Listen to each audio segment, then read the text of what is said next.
Practical organic chemistry का पहला lecture, method of purification of organic substance. Organic substance को purify करने की क्यों जरूरत पड़ती है? क्योंकि कुछ सब्सटेंस में कुछ न कुछ इम्प्योरिटी रहती है। उस इम्प्योरिटी को अलग करने के लिए हम उनको प्यूरिफिकेशन प्रोसेस से प्यूरिफाई करते हैं। उसमें कौन से मेथड है? सब्लिमेशन, क्रिस्टलाइजेशन, ये सॉलिड्स को प्यूरिफाई करने के लिए यूज किया जाता है। डिस्टिलेशन, डिफरेंशियल एक्सट्रैक्शन, क्रोमेटोग्राफी, ये लिक्विड और गैस को प्यूरिफाई करने के लिए यूज किया जाता है। जैसे क्वेश्चन आ जाए, विच of the following method is not used for purification of gases? Sublimation, distillation, differential extraction या क्रोमेटोग्राफी? आंसर सब्लिमेशन, क्योंकि सब्लिमेशन और क्रिस्टलाइजेशन ओनली सॉलिड के लिए। अब कुछ बच्चे क्या करते हैं, पूरा याद करते हैं। आप सिर्फ एक बात का ध्यान रखो, सॉलिड का सब्लिमेशन होता है और सॉलिड ही क्रिस्टलाइज करते हैं सॉल्यूशन से, तो किसके लिए यूज किया जाता है? Purification of solid. बाकी जो बच गए गैस, लिक्विड। सब कुछ क्यों याद करना है? नेक्स्ट, अच्छा कोई सब्सटेंस प्योर है या नहीं है, वो हम पता करेंगे उसके बॉइलिंग पॉइंट या मेल्टिंग पॉइंट से। क्योंकि प्योर सब्सटेंस का बॉइलिंग पॉइंट या मेल्टिंग पॉइंट शार्प होता है। शार्प का मतलब नुकीला नहीं, मतलब वो एक फिक्स होता है। जैसे वाटर का 373 केल्विन है, ठीक, तो वैसे वो फिक्स होता है, वो शार्प होता है, मतलब फिक्स एक मेल्टिंग पॉइंट या बॉइलिंग पॉइंट होता है। तो किसी की सब्सटेंस की प्योरिटी चेक करनी है तो उसका बॉइलिंग पॉइंट या मेल्टिंग पॉइंट चेक कर लो। अगर एग्जैक्टली वही आ रहा है जो होना चाहिए तो वो प्योर है, नहीं तो उसमें कुछ ना कुछ इम्प्योरिटी है। क्वेश्चन आता है मैंने, purity of a substance can be verified bye it's solubility, molecular weight, density, melting point. Answer melting point. Second, sublimation, जब किसी सब्सटेंस को सॉलिड को हीट करते हैं और डायरेक्ट किस में कन्वर्ट हो जाता है? गैस में। इस प्रोसेस को सब्लिमेशन कहते हैं। तो ऐसे सब्सटेंस जो खुद सब्लिमेबल होते हैं लेकिन उनमें नॉन सब्लिमेबल इम्प्योरिटी होती है, उनको सेपरेट करने के लिए क्या यूज करते हैं? सब्लिमेशन मेथड यूज करते हैं। किसके लिए? एग्जाम्पल, आयोडीन के लिए, कैम्फर के लिए, नैप्थलीन, अमोनियम क्लोराइड। ये दिखा रखा है यहाँ पे, हमने क्या रखा? NH4Cl रखा इम्प्योर। इसको नीचे चाइना डिश में रख के हीट कर दिया, ऊपर कीप लगा दी, और ये क्या इवेपोरेट होगा, यहाँ पे जाकर के ये जम जाएगा। ये प्योर NH4Cl है, नीचे क्या बच जाएगा? नॉन सब्लिमेबल इम्प्योरिटी रह जाएगी चाइना डिश में। नेक्स्ट, क्रिस्टलाइजेशन, इसका प्रिंसिपल क्या है क्रिस्टलाइजेशन का? Difference in solubility of organic substance and impurity in suitable सोल्वेंट। अगर किसी एक सूटेबल सोल्वेंट में आपके ऑर्गेनिक सब्सटेंस और इम्प्योरिटी की सोल्युबिलिटी डिफरेंस है तो क्या यूज करते हैं? क्रिस्टलाइजेशन यूज करते हैं। क्या किया जाता है क्रिस्टलाइजेशन में? एक हम ऐसा सोल्वेंट चूज करेंगे जिसमें हमारा कंपाउंड क्या है? स्पेरिंगली सोल्यूबल है, कम सोल्यूबल है, तो उसको उसमें डिजोल्व करेंगे, साथ में इम्प्योरिटी डिजोल्व हो जाएगी, और फिर क्या करेंगे? टेम्परेचर बढ़ा देंगे। टेम्परेचर बढ़ाओगे तो सोल्यूबिलिटी बढ़ जाएगी, तो और ज़्यादा डिजोल्व हो जाएगा। फिर क्या कर देंगे? उसको कूल करते हैं। कूलिंग करेंगे तो अब वो क्या होगा? जो सब्सटेंस डिजोल्व था, डिजोल्यूशन से उसका उल्टी प्रोसेस क्रिस्टलाइजेशन, वो नीचे बैठने लग जाता है, तो नीचे बैठ जाएगा ऐसे, ये इकट्ठा हो जाएगा ऐसे ठंडे में। और फिर क्या करेंगे? इसको फिल्टर पेपर से इसको अलग कर लेंगे और ये लिक्विड अलग चला जाएगा। इस लिक्विड में इम्प्योरिटी है, हो सकता है थोड़ा क्रिस्टलाइज जो हमारा प्योर सब्सटेंस है वो भी चला जाएगा हो। इसको हम कहते हैं मदर लिकर। और ये NCERT की लाइन से नीचे, अगर कभी हमारा ऐसा सब्सटेंस है जो कि एक सॉल्वेंट में ज़्यादा सोल्यूबल है और दूसरे में कम सोल्यूबल है, पहले दोनों में सॉल्यूशन बनाओ सैचुरेटेड और दोनों को मिक्स करो, अब क्रिस्टलाइजेशन करो, ठीक। तीसरा, अगर कलर्ड इम्प्योरिटी प्रेजेंट है उनको हम एडजॉर्ब करा के सेपरेट कर लेते हैं। जैसे मान लीजिए शुगर सॉल्यूशन है, उसमें कलर्ड इम्प्योरिटी होती है, उसमें चारकोल डाल दो तो सारी कलर्ड इम्प्योरिटी चारकोल पे एडजॉर्ब हो जाएगी, ठीक। तो for purification of sugar and potassium crystallisation use किया जाता है। तीसरा मेथड आता है डिस्टिलेशन। डिस्टिलेशन किस पे बेस्ड है? Distillation is used for the purification of substance in which आपका जो प्योर सब्सटेंस है वो वोलेटाइल है लेकिन इम्प्योरिटी नॉन वोलेटाइल है, या ऐसे लिक्विड्स को सेपरेट करने के लिए भी यूज करते हैं जिनके बॉइलिंग पॉइंट में सफिशिएंट डिफरेंस होता है। डिस्टिलेशन कितने टाइप का होता है? 4 टाइप का होता है। सबसे पहला आपका आता है सिंपल डिस्टिलेशन। ऐसे सब्सटेंस को ऐसे लिक्विड को सेपरेट करने के लिए यूज करते हैं जिनमें बॉइलिंग पॉइंट में अच्छा खासा डिफरेंस है। जैसे क्लोरोफॉर्म और एनिलीन। क्लोरोफॉर्म 334 केल्विन इसका बॉइलिंग पॉइंट और इसका 457, ठीक। फ्रैक्शनल डिस्टिलेशन, जिनके बॉइलिंग पॉइंट में डिफरेंस कम होता है, फॉर एग्जांपल पेट्रोलियम प्रोडक्ट्स हो गए, ठीक, उनको सेपरेट करने के लिए फ्रैक्शनल डिस्टिलेशन यूज करते हैं। डिस्टिलेशन अंडर रिड्यूस प्रेशर या वैक्यूम डिस्टिलेशन, इसमें क्या होता है भाई? ऐसे सब्सटेंस जिनका बॉइलिंग पॉइंट ज्यादा होता है लेकिन अपने बॉइलिंग पॉइंट से कम टेम्परेचर पे वो डिकम्पोज हो जाते हैं, उनको डिस्टिलेशन अंडर रिड्यूस प्रेशर से डिस्टिलेशन किया जाता है। क्यों करते हैं?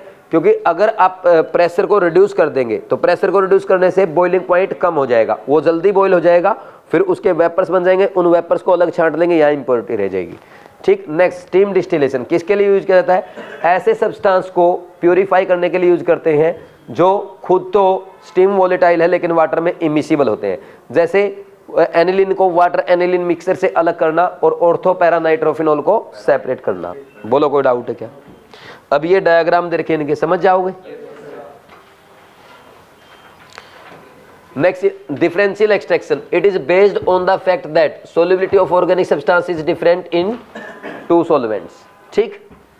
अगर किसी सब्सटेंस की दो डिफरेंट सॉल्वेंट में सोल्युबिलिटी अलग हो तो उनको सेपरेट करने के लिए, जैसे मान लीजिए भाई उसकी एक्वस सॉल्यूशन में तो सोल्युबिलिटी अलग है लेकिन ऑर्गेनिक सॉल्वेंट में ज्यादा है, तो हम क्या करेंगे भाई, अब जैसे एक्वस सॉल्यूशन में पड़ा है हमारा ऑर्गेनिक सब्सटेंस, ठीक, उसमें क्या डाल दिया? ऑर्गेनिक सॉल्वेंट डाल दो। ऑर्गेनिक सॉल्वेंट में तो ऑर्गेनिक सब्सटेंस की सोल्युबिलिटी ज्यादा होगी। अब इसको हिला दो, ऐसे हिलाओगे तो क्या होगा? ऑर्गेनिक सॉल्वेंट और वाटर तो मिक्स होंगे नहीं, क्योंकि ये नॉन पोलर, ये पोलर। तो अब इसमें नीचे जितना वो पड़ा था ना आपका कंपाउंड, वो किस में चला जाएगा? ऑर्गेनिक सॉल्वेंट की लेयर में चला जाएगा, वो ऊपर चला जाएगा, नीचे एक्वस लेयर रह जाएगी। तो नीचे फनल से हटा के एक्वस लेयर को अलग कर लो, ये रह गया। अब यहाँ पे आपका ऑर्गेनिक सॉल्वेंट है और जो प्योर सब्सटेंस है वो इसमें पड़ा है। तो अब इसको क्या से सेपरेट करोगे? या तो इवेपोरेशन से या डिस्टिलेशन से। ये सारा यहाँ पे लिख रखा जो मैंने बोला, ये इंग्लिश में लिखा हुआ है। नेक्स्ट, ये छोड़ दो, या एडवांस, ये है नहीं नीट में ना एनसीईआरटी में। Next, chromatography. It is latest technique for purification of organic substance. ठीक। ये इसका क्या क्या यूज है? प्यूरिफिकेशन में यूज करते हैं, सेपरेशन में यूज करते हैं, या टेस्ट ऑफ प्यूरिटी के लिए यूज किया जाता है। प्रिंसिपल क्या है इसका? It is based on the fact that different substance has different degree of adsorption on adsorbent. ठीक। यानी इसका प्रिंसिपल क्या हो गया? सीधा से फंडा भी एडजॉर्प्शन हो गया इसका प्रिंसिपल। ठीक। उसमें क्रोमेटोग्राफी में दो फेज होते हैं, स्टेशनरी फेज और मोबाइल फेज। स्टेशनरी फेज आपका या तो सॉलिड होगा या लिक्विड होगा, और स्टेशनरी फेज पे एडजॉर्प्शन होगा, इसलिए उसको एडजॉर्बेंट कहते हैं। मोबाइल फेज जो मूव करेगा वो लिक्विड भी हो सकता है, गैस भी हो सकता है, मिक्सचर ऑफ लिक्विड भी हो सकता है। अब क्रोमेटोग्राफी दो टाइप की होती है, एडजॉर्प्शन और पार्सनिंग क्रोमेटोग्राफी। एडजॉर्प्शन क्रोमेटोग्राफी का प्रिंसिपल क्या है? एडजॉर्प्शन, यानी different substance have different degree of adsorption on an adsorbent. ठीक। इसके फर्दर दो टाइप है, कॉलम क्रोमेटोग्राफी और thin layer chromatography. Important point क्या है? एडजॉर्प्शन क्रोमेटोग्राफी में स्टेशनरी फेज जो लेते हैं वो आप सॉलिड लेते हैं, और मोबाइल फेज लिक्विड लो, गैस लो, या मिक्सचर ऑफ लिक्विड भी ले सकते हैं। नेक्स्ट, इसके बाद पार्सनिंग क्रोमेटोग्राफी। ये किस पे बेस्ड है? Based on differential partitioning of component of a mixture between stationary phase and mobile phase. ठीक। यानी उसमें क्या होगा? स्टेशनरी फेज भी लिक्विड है और मोबाइल फेज भी लिक्विड होता है, तो यहाँ पे जो आपके कंपोनेंट है उनकी डिफरेंशियल पार्सनिंग होती है। तो जो स्टेशनरी फेज है लिक्विड, वो एक को अपनी तरफ रखना चाहता है, और जो लिक्विड है वो एक को अपनी तरफ खींच जाता है। This is called differential partitioning. समझ आया कि नहीं? ठीक। इसका बेस्ट एग्जांपल है paper chromatography. Next, column chromatography में क्या करते हैं? हम एक कॉलम लेंगे, एक ट्यूब ली, उस ट्यूब में हमने क्या कर लिया? सॉलिड भर लिया, स्टेशनरी फेज, जैसे सिलिका जेल या एल्यूमिना। उसके ऊपर हम क्या कर देंगे? जो सैंपल के हमने सेपरेट करना वो रख देंगे, जैसे मान लीजिए ए बी का मिक्सर है वो रख दिया। ऊपर से मोबाइल फेज डाल देंगे। मोबाइल फेज को एलिवेंट भी कहते हैं, ध्यान रखना। मोबाइल फेज क्या कहलाता है? एलिवेंट भी बोलते हैं इसको, ये लिख रखा हुआ कहीं ना कहीं एनसीईआरटी में पक्का। तो फिर क्या हुआ? मोबाइल फेज नीचे आएगा। अब जो ए और बी कंपोनेंट है वो मोबाइल फेज में भी सोल्यूबल होंगे, तो मोबाइल फेज में जो ज्यादा सोल्यूबल होगा वो मोबाइल फेज के नीचे तक आएगा, और जो कम सोल्यूबल होगा वो पहले ही एडजॉर्ब हो जाएगा। जैसे ये देखो, ए पहले एडजॉर्ब हो गया, बी बाद में एडजॉर्ब हुआ, तो ए मोबाइल फेज में कम सोल्यूबल है, बी ज्यादा सोल्यूबल है, क्योंकि ये बी इसने नीचे तक मोबाइल फेज का साथ दिया है। ठीक। फिर क्या होता है? अभी यहाँ पे ए क्या है? ये आपका स्टेशनरी फेज में ज्यादा सोल्यूबल है। जो पहले एडजॉर्ब हो जाए वो स्टेशनरी फेज में ज्यादा सोल्यूबल, जो बाद में एडजॉर्ब हो वो मोबाइल फेज में ज्यादा सोल्यूबल। ये नीचे लिखा हुआ है, समझा? और फिर पता क्या करते हैं? इनको देखो, अब इसको अलग छांट लिया, बी को अलग निकाल लिया, ऐसे इसको फिर खोल देते हैं, फिर ये और नीचे आ जाता है। ठीक। ये बी अलग हो जाएगा, ए अलग हो जाएगा। स्टेशनरी फेज और मोबाइल फेज ऐसे चूज किए जाते हैं ताकि जो कंपोनेंट्स है उनकी सोल्युबिलिटी क्या रहे? स्टेशनरी फेज में भी अलग हो। ए बी की सोल्युबिलिटी मोबाइल फेज में भी अलग है और स्टेशनरी फेज में भी अलग है। ऐसे सिलेक्ट करते हैं। Component which is most soluble in stationary phase will get adsorb first and remain on the top. अरे जो ज्यादा सोल्यूबल है स्टेशनरी फेज में वो पहले एडजॉर्ब हो जाएगा और ऊपर रह जाएगा, जो कम सोल्यूबल है वो नीचे चला जाएगा, ठीक। और जो कम सोल्यूबल है स्टेशनरी फेज में, इसका मतलब वो मोबाइल फेज में ज्यादा सोल्यूबल है, ठीक। Next, thin layer chromatography. इसमें हम एक थिन ग्लास प्लेट लेते हैं, उस ग्लास प्लेट पे क्या लगा देंगे, स्टेशनरी फेज लगा देंगे, लाइक सिलिका जेल और एल्यूमिना। फिर उसको क्या करते हैं, यहाँ पे एक कंटेनर में रखते हैं जिसमें क्या करते हैं, मॉइस्चर वगैरह निकाल लेते हैं, वैक्यूएट कर लेते हैं सब। फिर उसको ना यहाँ पे एक और रखा रहता है लिक्विड, जिसको मोबाइल फेज कहते हैं, जिसको एलिवेंट कहते हैं। तो उसमें थोड़ा सा डिप करते हैं हल्का सा, और उससे 2 सेंटीमीटर ऊपर बेस लाइन बनाई और उसके ऊपर कहीं भी अपने मिक्सर का डॉट लगा दिया। अब क्या होगा, कैपिलरी रिएक्शन से मोबाइल फेज ऐसे चलेगा, मोबाइल फेज यहाँ आया, कंपोनेंट्स को डिसॉल्व करेगा, अपने साथ ले चलेगा। तो अब कंपोनेंट्स को जब डिसॉल्व करेगा, अब ए की और बी की degree of adsorption stationary phase पे अलग है और लिक्विड फेज में भी सोल्युबिलिटी ज्यादा है, अलग है। तो ए पहले एडसॉर्ब हुआ तो ए की डिग्री ऑफ एडसॉर्प्शन क्या है, स्टेशनरी फेज में ज्यादा है। तो बी बाद में एडसॉर्ब हुआ, यानी इसकी डिग्री ऑफ एडसॉर्प्शन या सोल्युबिलिटी इन स्टेशनरी फेज क्या है, कम है, लेकिन उसमें लिक्विड फेज में ज्यादा है। तो बी जो बाद में एडसॉर्ब होगा वो लिक्विड में ज्यादा सोल्यूबल है, ठीक। अब देखो यहां पे ए ने कितना डिस्टेंस ट्रेवल किया, divide by distance travelled by liquid. तो distance travelled by a component divide by distance travelled by mobile phase, this is called retardation factor. नीचे क्या आएगा, मोबाइल फेज ने कितना डिस्टेंस ट्रेवल किया, ऊपर क्या आएगा, कंपोनेंट ने कितना डिस्टेंस ट्रेवल किया। तो ए ने डिस्टेंस ट्रेवल ज्यादा किया है, बी ने तो बी ने डिस्टेंस ट्रेवल ज्यादा किया तो उसका रिटार्डेशन फैक्टर क्या आएगा, ज्यादा। जिसका रिटार्डेशन फैक्टर ज्यादा वो मोबाइल फेज में ज्यादा सोल्यूबल और लिक्विड फेज उसमें स्टेशनरी फेज में कम सोल्यूबल। तो बी क्या है, मोबाइल फेज में ज्यादा सोल्यूबल है, जबकि ए स्टेशनरी फेज में ज्यादा सोल्यूबल है। अब इनको आपने सेपरेट कर लिया, अब इस थिन लेयर को बाहर लेके आओ। कई बार ये कंपोनेंट हमें दिखाई नहीं देते, ए और बी अलग अलग, तो इसमें क्या करते हैं हम, इनको आयोडीन वेपर्स में रख देते हैं या यूवी रेज में रख देते हैं, तो फिर ब्राउन स्पॉट नजर आते हैं। फिर हम डिटेक्ट करते हैं हाँ भाई ये ए अलग है, ये बी अलग है। समझे कि नहीं समझे, ऐसे। नेक्स्ट, कई बार क्या करते हैं, कुछ स्पेशल स्प्रे एजेंट भी यूज करते हैं, स्प्रेइंग एजेंट। जैसे अमीनो एसिड का अगर आप सेपरेशन कर रहे हो ना, तो अमीनो एसिड के डिटेक्शन के लिए, जब नंगी आंखों से दिखाई देते हैं, अमीनो एसिड के डिटेक्शन के लिए इन पे क्या छिड़का जाता है, निनहाइड्रिन सॉल्यूशन। जेईई मेंस ने पूछा था, अमीनो एसिड्स को डिटेक्ट करने के लिए थिन लेयर क्रोमेटोग्राफी में किसका स्प्रे करते हैं, निनहाइड्रिन। नेक्स्ट, ये पेपर क्रोमेटोग्राफी एग्जैक्ट आपका किसका एग्जांपल है, एक टाइप से थिन लेयर क्रोमेटोग्राफी ही है, लेकिन इसमें क्या होता है, आप है ना यहाँ पे ग्लास प्लेट नहीं लेंगे, बना बनाया मार्केट से पेपर आता है जिसको क्रोमेटोग्राफी पेपर कहते हैं।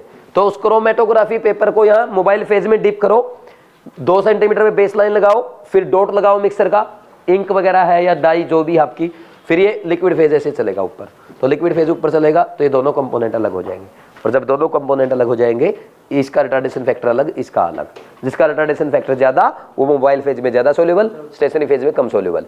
अच्छा, यहाँ पे stationary phase as well as mobile phase क्या होता है, लिक्विड होता है। बोलो कोई डाउट है क्या। अब स्टेशनरी फेज लिक्विड कैसे है, जो आपने क्रोमेटोग्राफी पेपर लिया, जैसे सेलुलोज लेते हैं हम, तो सेलुलोज में क्या है, पोर स्ट्रक्चर है, उस पोर्स में ना लिक्विड रहता है, जैसे वाटर प्रेजेंट रहता है, तो वाटर ही किसका काम कर रहा है, स्टेशनरी फेज का। तो स्टेशनरी फेज भी वाटर और लिक्विड जो जा रहा है वो भी वाटर। तो वाटर इसको अपने आप में डिसॉल्व करना चाहता है और मोबाइल फेज अपने आप में डिसॉल्व करना चाहता है। तो स्टेशनरी फेज और लिक्विड फेज क्या कर रहे हैं, ये अपनी तरफ खींच रहा है, ये अपनी तरफ, इनको पार्टिशनिंग, इसको बोलते हैं differential partitioning. Next question, best method for separation of naphthalene क्या है, बेंजोइक एसिड से। सब्लिमेशन, कैम्फर और बेंजोइक एसिड को कैसे सेपरेट करते हैं, सब्लिमेशन से। ऑर्थोनाइट्रोफिनॉल पैरानाइट्रोफिनॉल को स्टीम डिस्टिलेशन। लेटेस्ट टेक्निक कौन सी यूज की जाती है प्यूरिफिकेशन ऑफ ऑर्गेनिक कंपाउंड के लिए, क्रोमेटोग्राफी। जेईई मेंस के क्वेश्चन सारे। पेपर क्रोमेटोग्राफी किसका एग्जांपल है, पार्टीशन क्रोमेटोग्राफी एग्जांपल है, नीट 2020 का क्वेश्चन।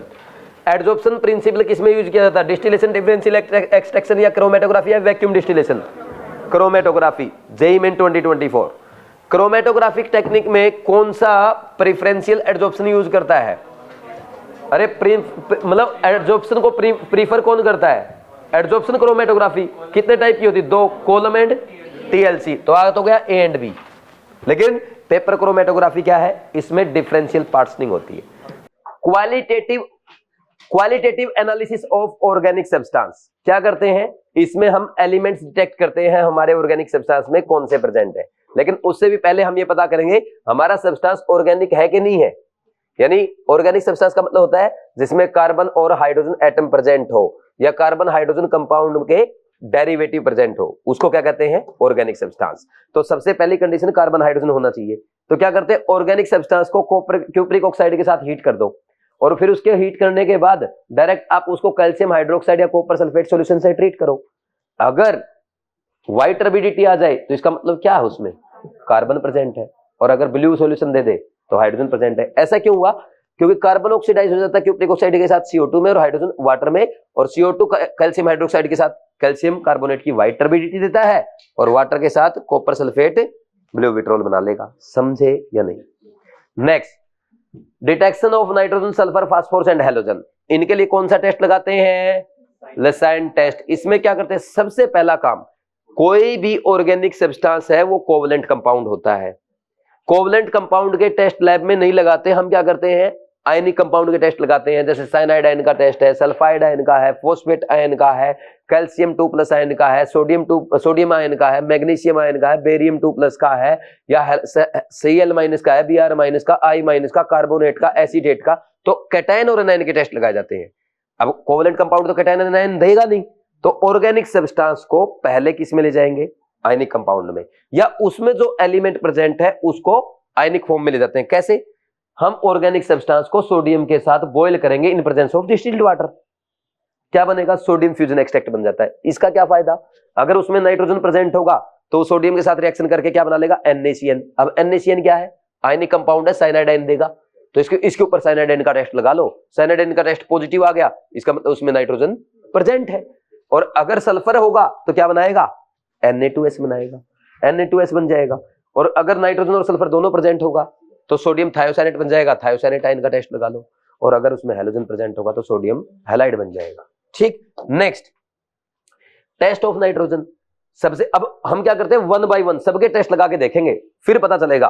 भाई नाइट्रोजन का टेस्ट लगाओ, सल्फर का भी लगाओ, नाइट्रोजन सल्फर दोनों का लगाओ, हैलोजन का लगाओ, हैलोजन में क्लोरीन, ब्रोमीन, आयोडीन का टेस्टिंग करो, फिर फास्फोरस का लगाओ, फिर देखोगे इसमें ये एलिमेंट प्रेजेंट थे। तो 1 by 1 रैंडम हम सबका लगाएंगे। तो पहला हमने लगाया नाइट्रोजन का टेस्ट। अगर नाइट्रोजन प्रेजेंट है तो क्या होगा? सोडियम फ्यूजन एक्सट्रैक्ट को जब FeSO4 के साथ ट्रीट करते हैं इन प्रेजेंस ऑफ कंसंट्रेटेड H2SO4, अगर पर्शियन ब्लू कलर आ जाता है इसका मतलब उसमें नाइट्रोजन प्रेजेंट है। ठीक, अब रिएक्शन क्या होती है? रिएक्शन याद करने की ज्यादा जरूरत नहीं है, फिर भी नॉलेज होनी चाहिए। NaCN होगा सोडियम फ्यूजन एक्सट्रैक्ट में, जो FeSO4 के साथ क्या बनाएगा? Na4FeCN6 बनाएगा। और ये जो FeSO4 है ना, जो बचा हुआ कंसंट्रेटेड H2SO4 के साथ किसमें कन्वर्ट हो जाता है? Fe2SO4 थ्राइस में। तो यहाँ पे Fe3+ में है और ये FeCN6 4- यहां से है, तो ये आपस में रिएक्ट करते हैं। ये रिएक्शन और इनऑर्गेनिक में भी आती है कोऑर्डिनेशन में। क्या बन जाता है? Fe4FeCN6 whole thrice. इसको कहते हैं फेरिफेरोसाइनाइड, या इसका यूपीएससी नेम है आयरन 3 हेक्सासाइनोफेरेट। बोलो कोई डाउट है क्या? समझ आया या नहीं आया? ठीक, नेक्स्ट, इसके बाद क्या आएगा? Test of sulphur. Sodium fusion extract को जब हम एसिडिफाइड लेड एसीटेट के साथ ट्रीट करते हैं, अगर ब्लैक पीपीटी आ जाए तो उसमें सल्फर प्रेजेंट है। क्यों बनती है? लेड सल्फाइड की ब्लैक पीपीटी बनती है। या आप एक काम ये भी कर सकते हो, जिस टेस्ट ट्यूब में आपने वो सॉल्यूशन रखा है उसको हम हीट करेंगे, तो एक काम करो, लेड एसीटेट पेपर आता है उसको एसिटिक एसिड में डिप करो, इसके ऊपर रख दो, इसके ऊपर रखोगे ना उस पर ब्लैक धब्बा बन जाएगा, ब्लैक पीपीटी बन जाती है, that is called sodium sulphide. तो यानी सल्फर प्रेजेंट है। सोडियम फ्यूजन एक्सट्रैक्ट को सोडियम नाइट्रोप्रोसाइड के साथ ट्रीट करते हैं तो वॉयलेट कलर अगर आ जाए तब भी सल्फर प्रेजेंट है। सो वॉयलेट कलर किसके कारण? Na4FeCN5NOS। इसका फॉर्मूला आपको याद होना चाहिए। रिएक्शन आपके सामने लिखी है, रिएक्शन देख लो, कर लोगे नहीं कर दोगे? नेक्स्ट, अगर बोथ नाइट्रोजन एंड सल्फर दोनों प्रेजेंट है तो सोडियम फ्यूजन एक्सट्रैक्ट क्या बनाएगा? NaSCN, सोडियम थायोसाइनेट, जो क्या करेगा? Fe3+ आयन के साथ ब्लड रेड पीपीटी देता है। यानी क्या प्रेजेंट उसमें? सल्फर भी प्रेजेंट है और नाइट्रोजन भी प्रेजेंट है। ये नीट 2023 का क्वेश्चन है।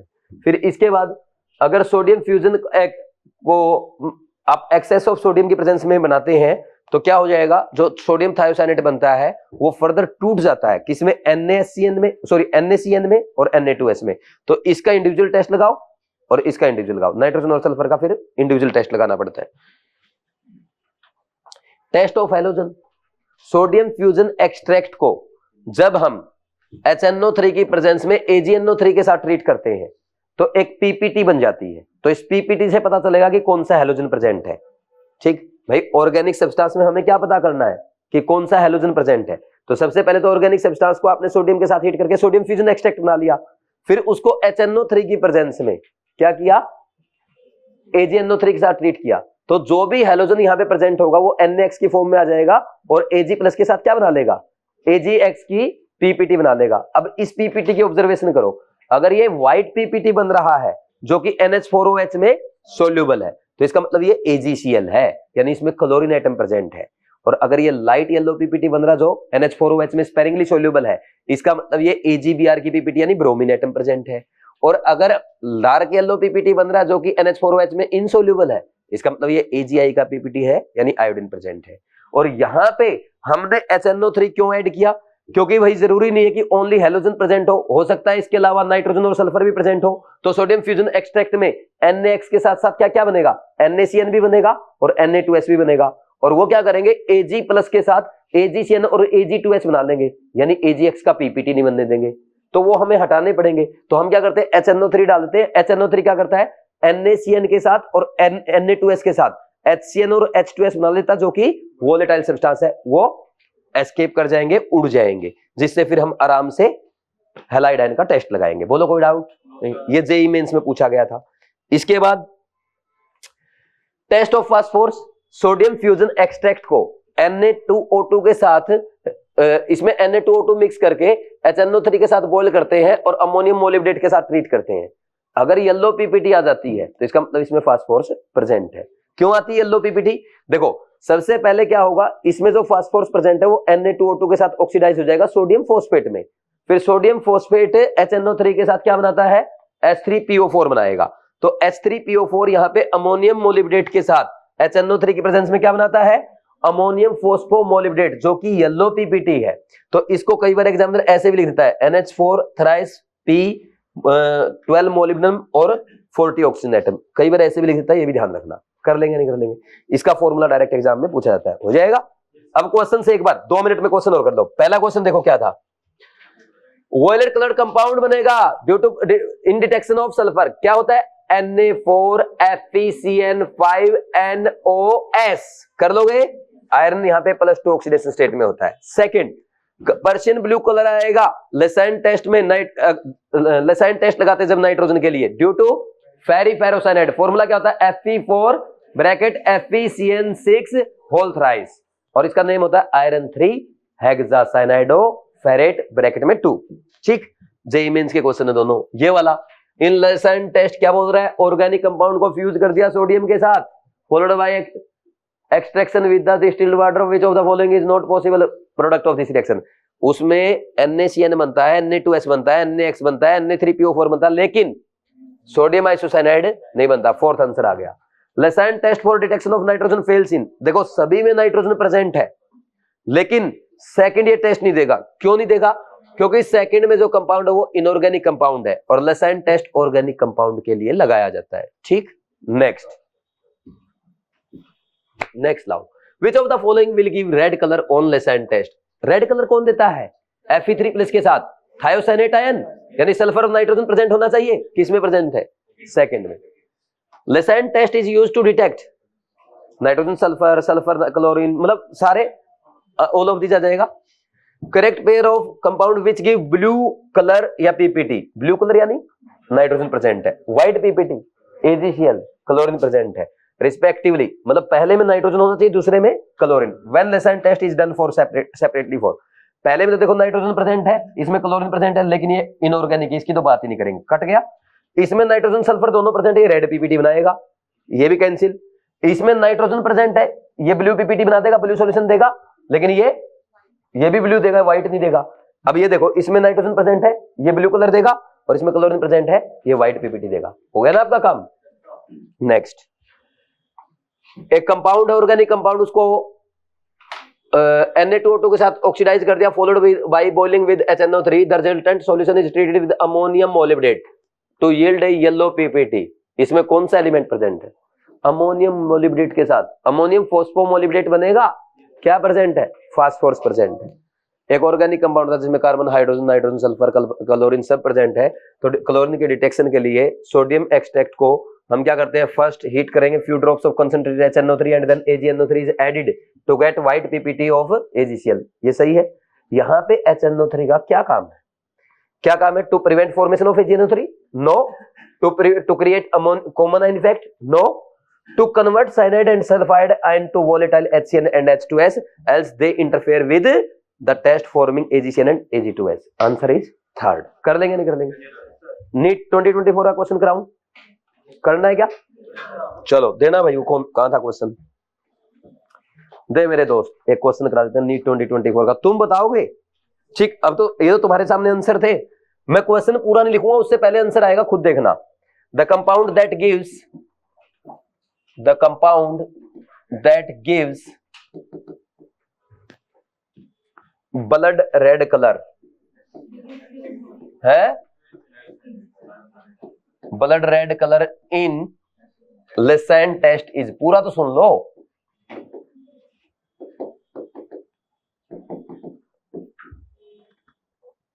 पहला ऑप्शन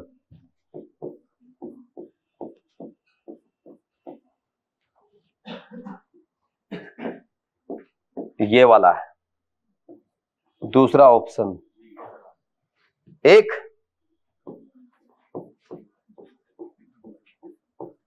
भाई मैं तो कुछ नहीं कर रहा, तुम बताओगे क्या हुआ? पहला ही आंसर आ गया क्या? नीट 2024 का क्वेश्चन है, बताओ कितना टाइम लगा। और बच्चे प्रैक्टिकल केमिस्ट्री नहीं पढ़ के जाते यार, पूरी जिंदगी भर याद रहेगी ऐसी छोटी छोटी बातें। तो किस किस का ठीक था लास्ट ईयर? ये नीट में ठीक था, वेरी गुड, बहुत लोगों ने कर लिया।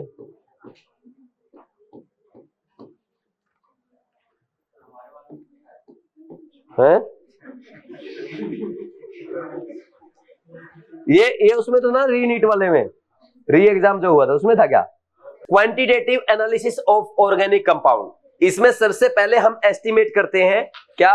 Carbon and hydrogen. इसको लिविंग मेथड कहते हैं।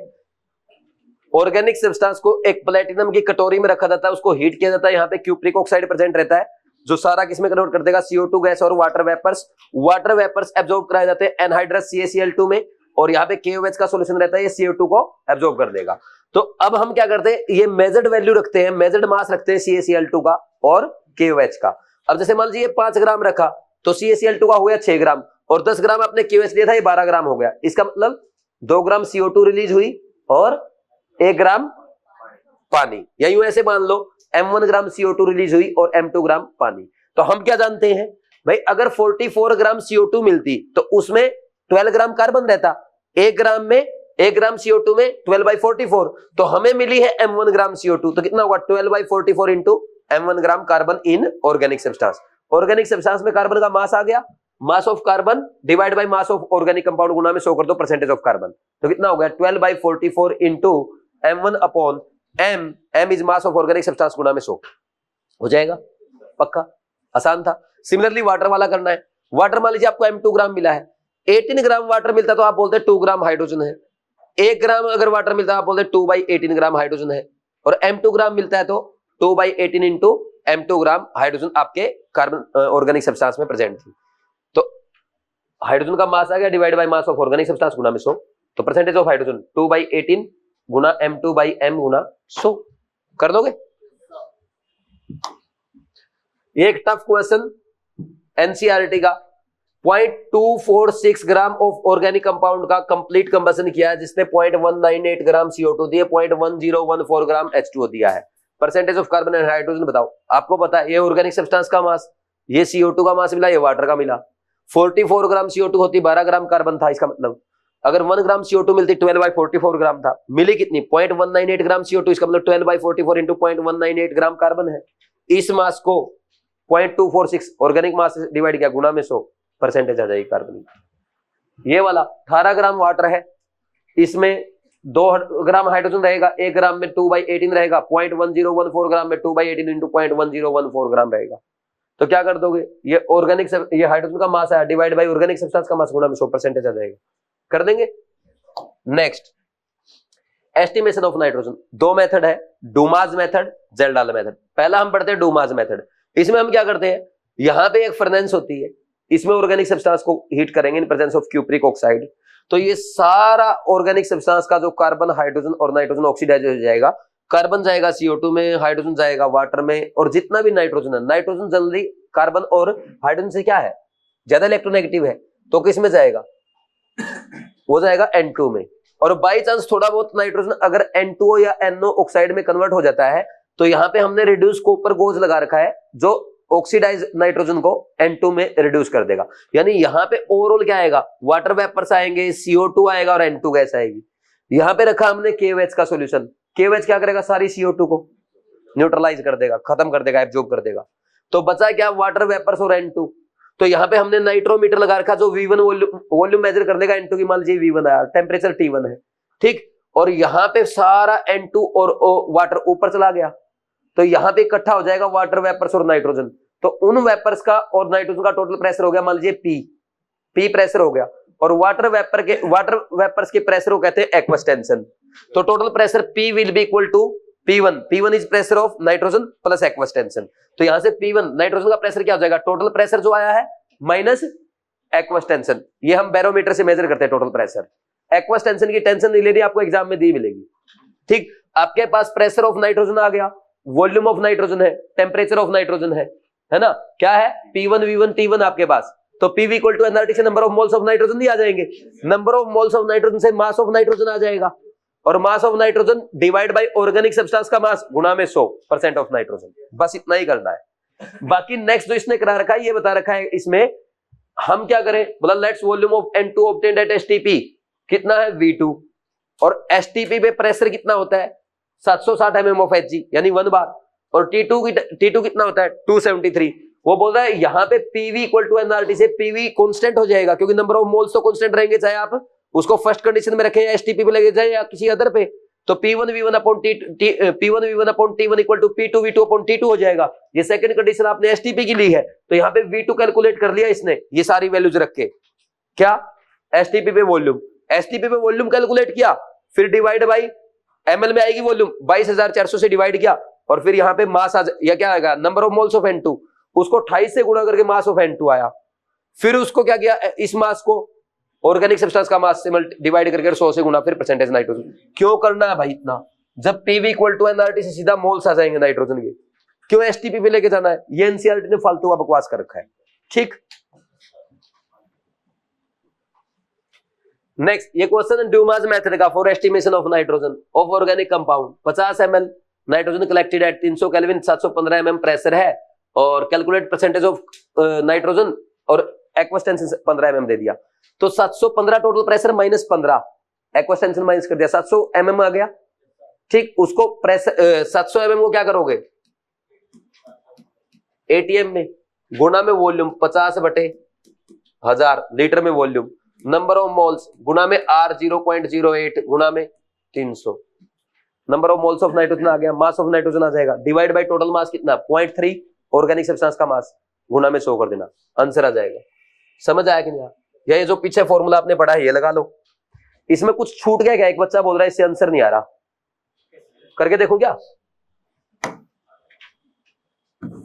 एक बच्चा ये बोल रहा है इससे आंसर नहीं आ रहा, करूं 700, ये 2 जीरो कट गई, ये 0 कट गई, और ये 0 कट के ऊपर 1000 हो गया, ठीक। और सोल्व करो जल्दी से, ये 7 लगभग 11 पे कट जाएगा, ठीक है, और ये 3 निम 27 पे कट जाएगा 9 पे, ठीक। और ये इसको काट दो, 9 दूनी 18 बच गया कितना 4, 9 पंजे 45, ये 5 पे कट गया, ये आपका 5 दूनी 200 हो गया, ठीक। और 200 गुणा 273/11, 11 को इस पे काट के देखो, 11 कट गया इस पे कितना 227, 11 दूनी 22, कितना बच गया 5, 11 पंजे 55। कुछ गलती हो गई क्या, कुछ रह गया क्या?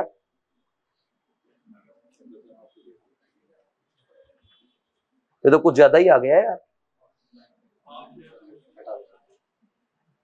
5000 ये कैसे आ गया? अच्छा फॉर्मूला देखना हमने सही लगा रखा है क्या? है? क्या है? 28 की जगह 14। अच्छा अच्छा, यहां मास 14 होना चाहिए था ये, फिर उसको 2 से डिवाइड कर दोगे आंसर तो फिर भी नहीं आया। क्या गलती हुई है चेक करना भाई। नहीं, यहां पे तो 14 नहीं आएगा, यही आएगा, ये सही है, ये तो सही है, इसमें तो कोई दिक्कत नहीं है। अरे सुनो मेरी बात, सुनो सुनो, एक गलती हो रही है इसमें ना, नीचे टेम्परेचर से डिवाइड नहीं कर रखा, 300 से डिवाइड नहीं कर रखा, अब हो जाएगा। 300 से डिवाइड नहीं कर रखा, ये कर लेना। अब 200 है, अब आ जाएगा ना, 5000 बटे 300 करो, 17 आ जाएगा, सही है ना? अरे 300 नहीं लिख रखा था यहाँ पे, ये नीचे 300 भूल गया मैं। ठीक, इसको करेक्शन कर दो अपनी बुक में, आया समझ में?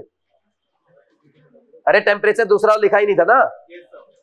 चलो नेक्स्ट, ये वाला Kjeldahl method. Kjeldahl method is used for estimation of nitrogen. ठीक, इसमें कैटालिस्ट कौन सा होता है? Copper sulphate. ऑर्गेनिक कंपाउंड में जो नाइट्रोजन प्रेजेंट है उसको कंसंट्रेटेड H2SO4 के साथ ट्रीट कराते हैं इन presence of copper sulphate catalyst, तो सारा नाइट्रोजन किसमें चला जाता है? Ammonium sulphate. एक क्वेश्चन, दूसरा क्वेश्चन, ये नीट 2025 में पूछे जा सकते हैं।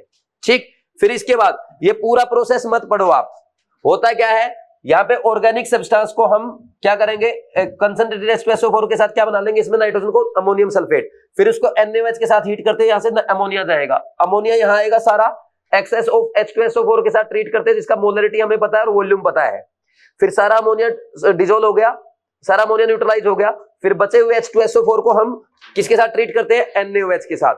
NaOH की कंसंट्रेशन सेम ले लेते हैं, मोलरिटी M लेके, फिर वॉल्यूम उसका मान लीजिए V1 है जो यूज हुआ, वो हमें पता न्यूट्रलाइजेशन में कितना होगा, तो यहाँ पे NaVA इक्वल टू NbVb करके तो वॉल्यूम ऑफ एसिड यूज्ड आ जाएगा V1/2। V1 is volume of NaOH।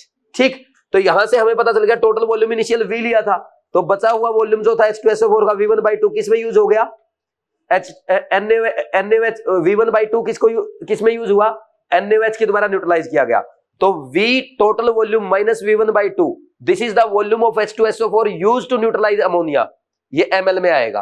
अब ये वॉल्यूम ml में, इसको 1000 से डिवाइड कर दो, लीटर में आ गया, मोलरिटी से मल्टीप्लाई कर दो, इतने मोल H2SO4 के यूज हुए टू न्यूट्रलाइज अमोनिया, तो अमोनिया को न्यूट्रलाइज करने के लिए H2SO4 के इतने मोल यूज हुए, और रिएक्शन अगर आप लिखोगे अमोनिया और H2SO4 की, तो H2SO4 का 1 मोल 2 मोल अमोनिया को न्यूट्रलाइज करता है, 1 मोल अगर 2 मोल अमोनिया को न्यूट्रलाइज कर रहा है, तो इतने मोल कितने मोल को न्यूट्रलाइज करेंगे? 2 into M into V minus V1/2 divide by 1000, तो ये अमोनिया के मोल्स आ गए।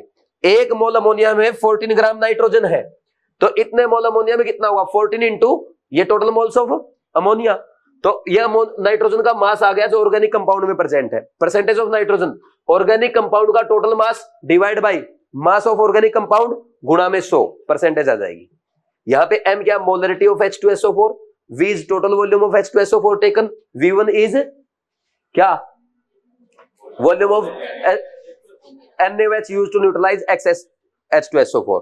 अब आप एक काम करो, इस फॉर्मूले को मत याद करो क्योंकि ये बहुत टिपिकल हो जाएगा, आपको तो क्वेश्चन सोल्व करना ना, आप एक फॉर्मूला याद करो, percentage nitrogen is equal to 1.4 into normality of acid into total volume taken, total volume of acid taken minus V1 is volume of base used to neutralise excess of acid divide by n factor of acid divide by mass of organic substance, ये percent nitrogen आ जाएगा।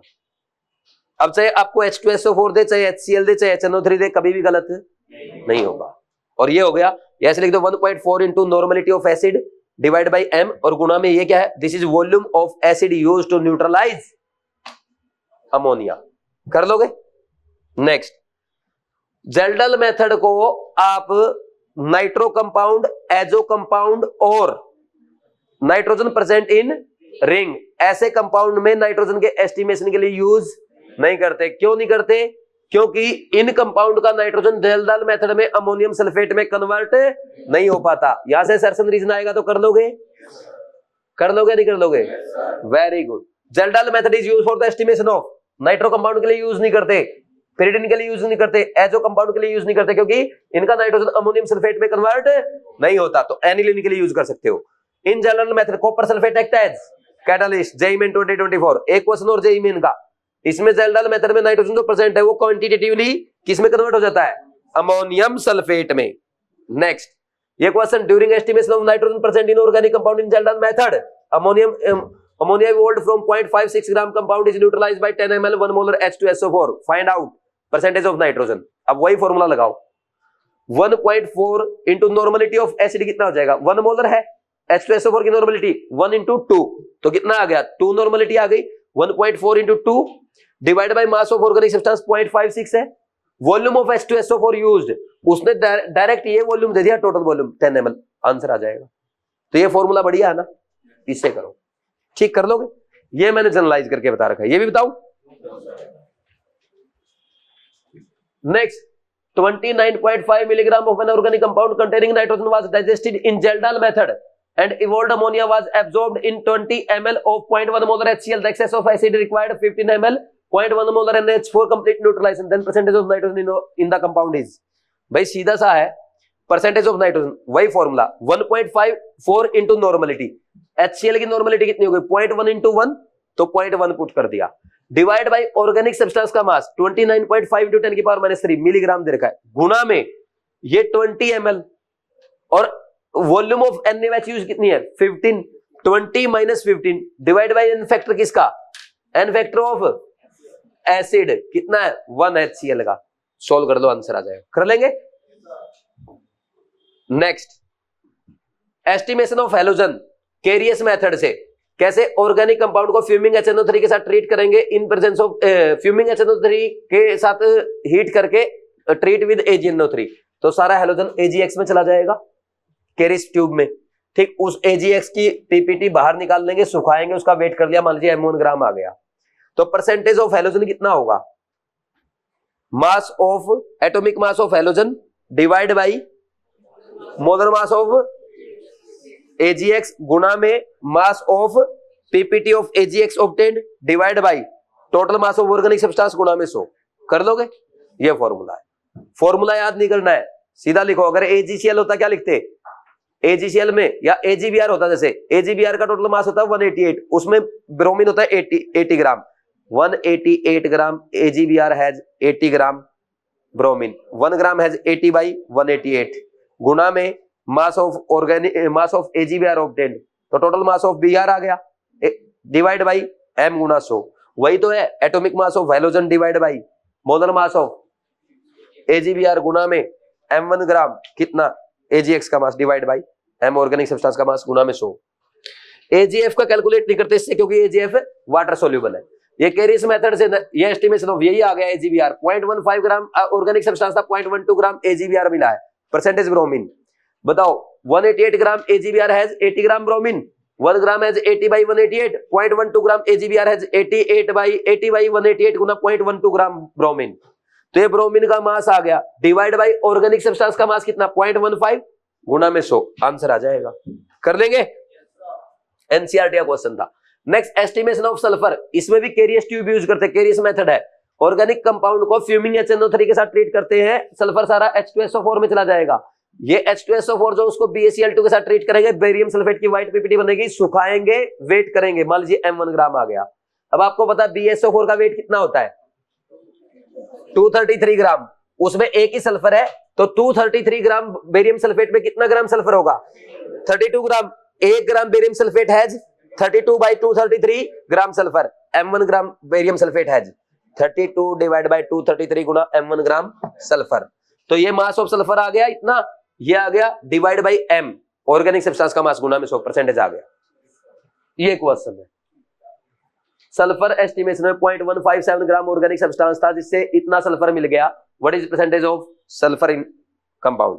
मैं कभी भी formula याद नहीं करता, मैं सीधा लिखता हूं 233 ग्राम बेरियम सल्फेट है 32 ग्राम सल्फर, 1 ग्राम है 32/233 और 0.4813 ग्राम बेरियम सल्फेट है 32/233 गुना 0.4813 divide by total mass of organic substance गुना 100, परसेंटेज आ जाएगी।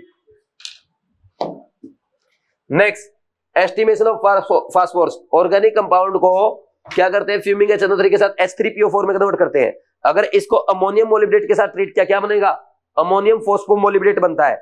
अमोनियम फोस्फोमोलिब्डेट का 1 मोल का मास होता है 1877 ग्राम, 1877 ग्राम, और उसमें 1 मोल फास्फोरस, यानी फास्फोरस कितना है 31, 1877 gram ammonium phosphomolybdate has 31 phosphorus, 31 gram phosphorus, 1 gram has 31 by 1877, m1 gram has 31 by 1877 गुना में m1 ग्राम, ये मास ऑफ फास्फोरस आया, divide by mass of organic substance m गुना में 100 परसेंटेज आ गया।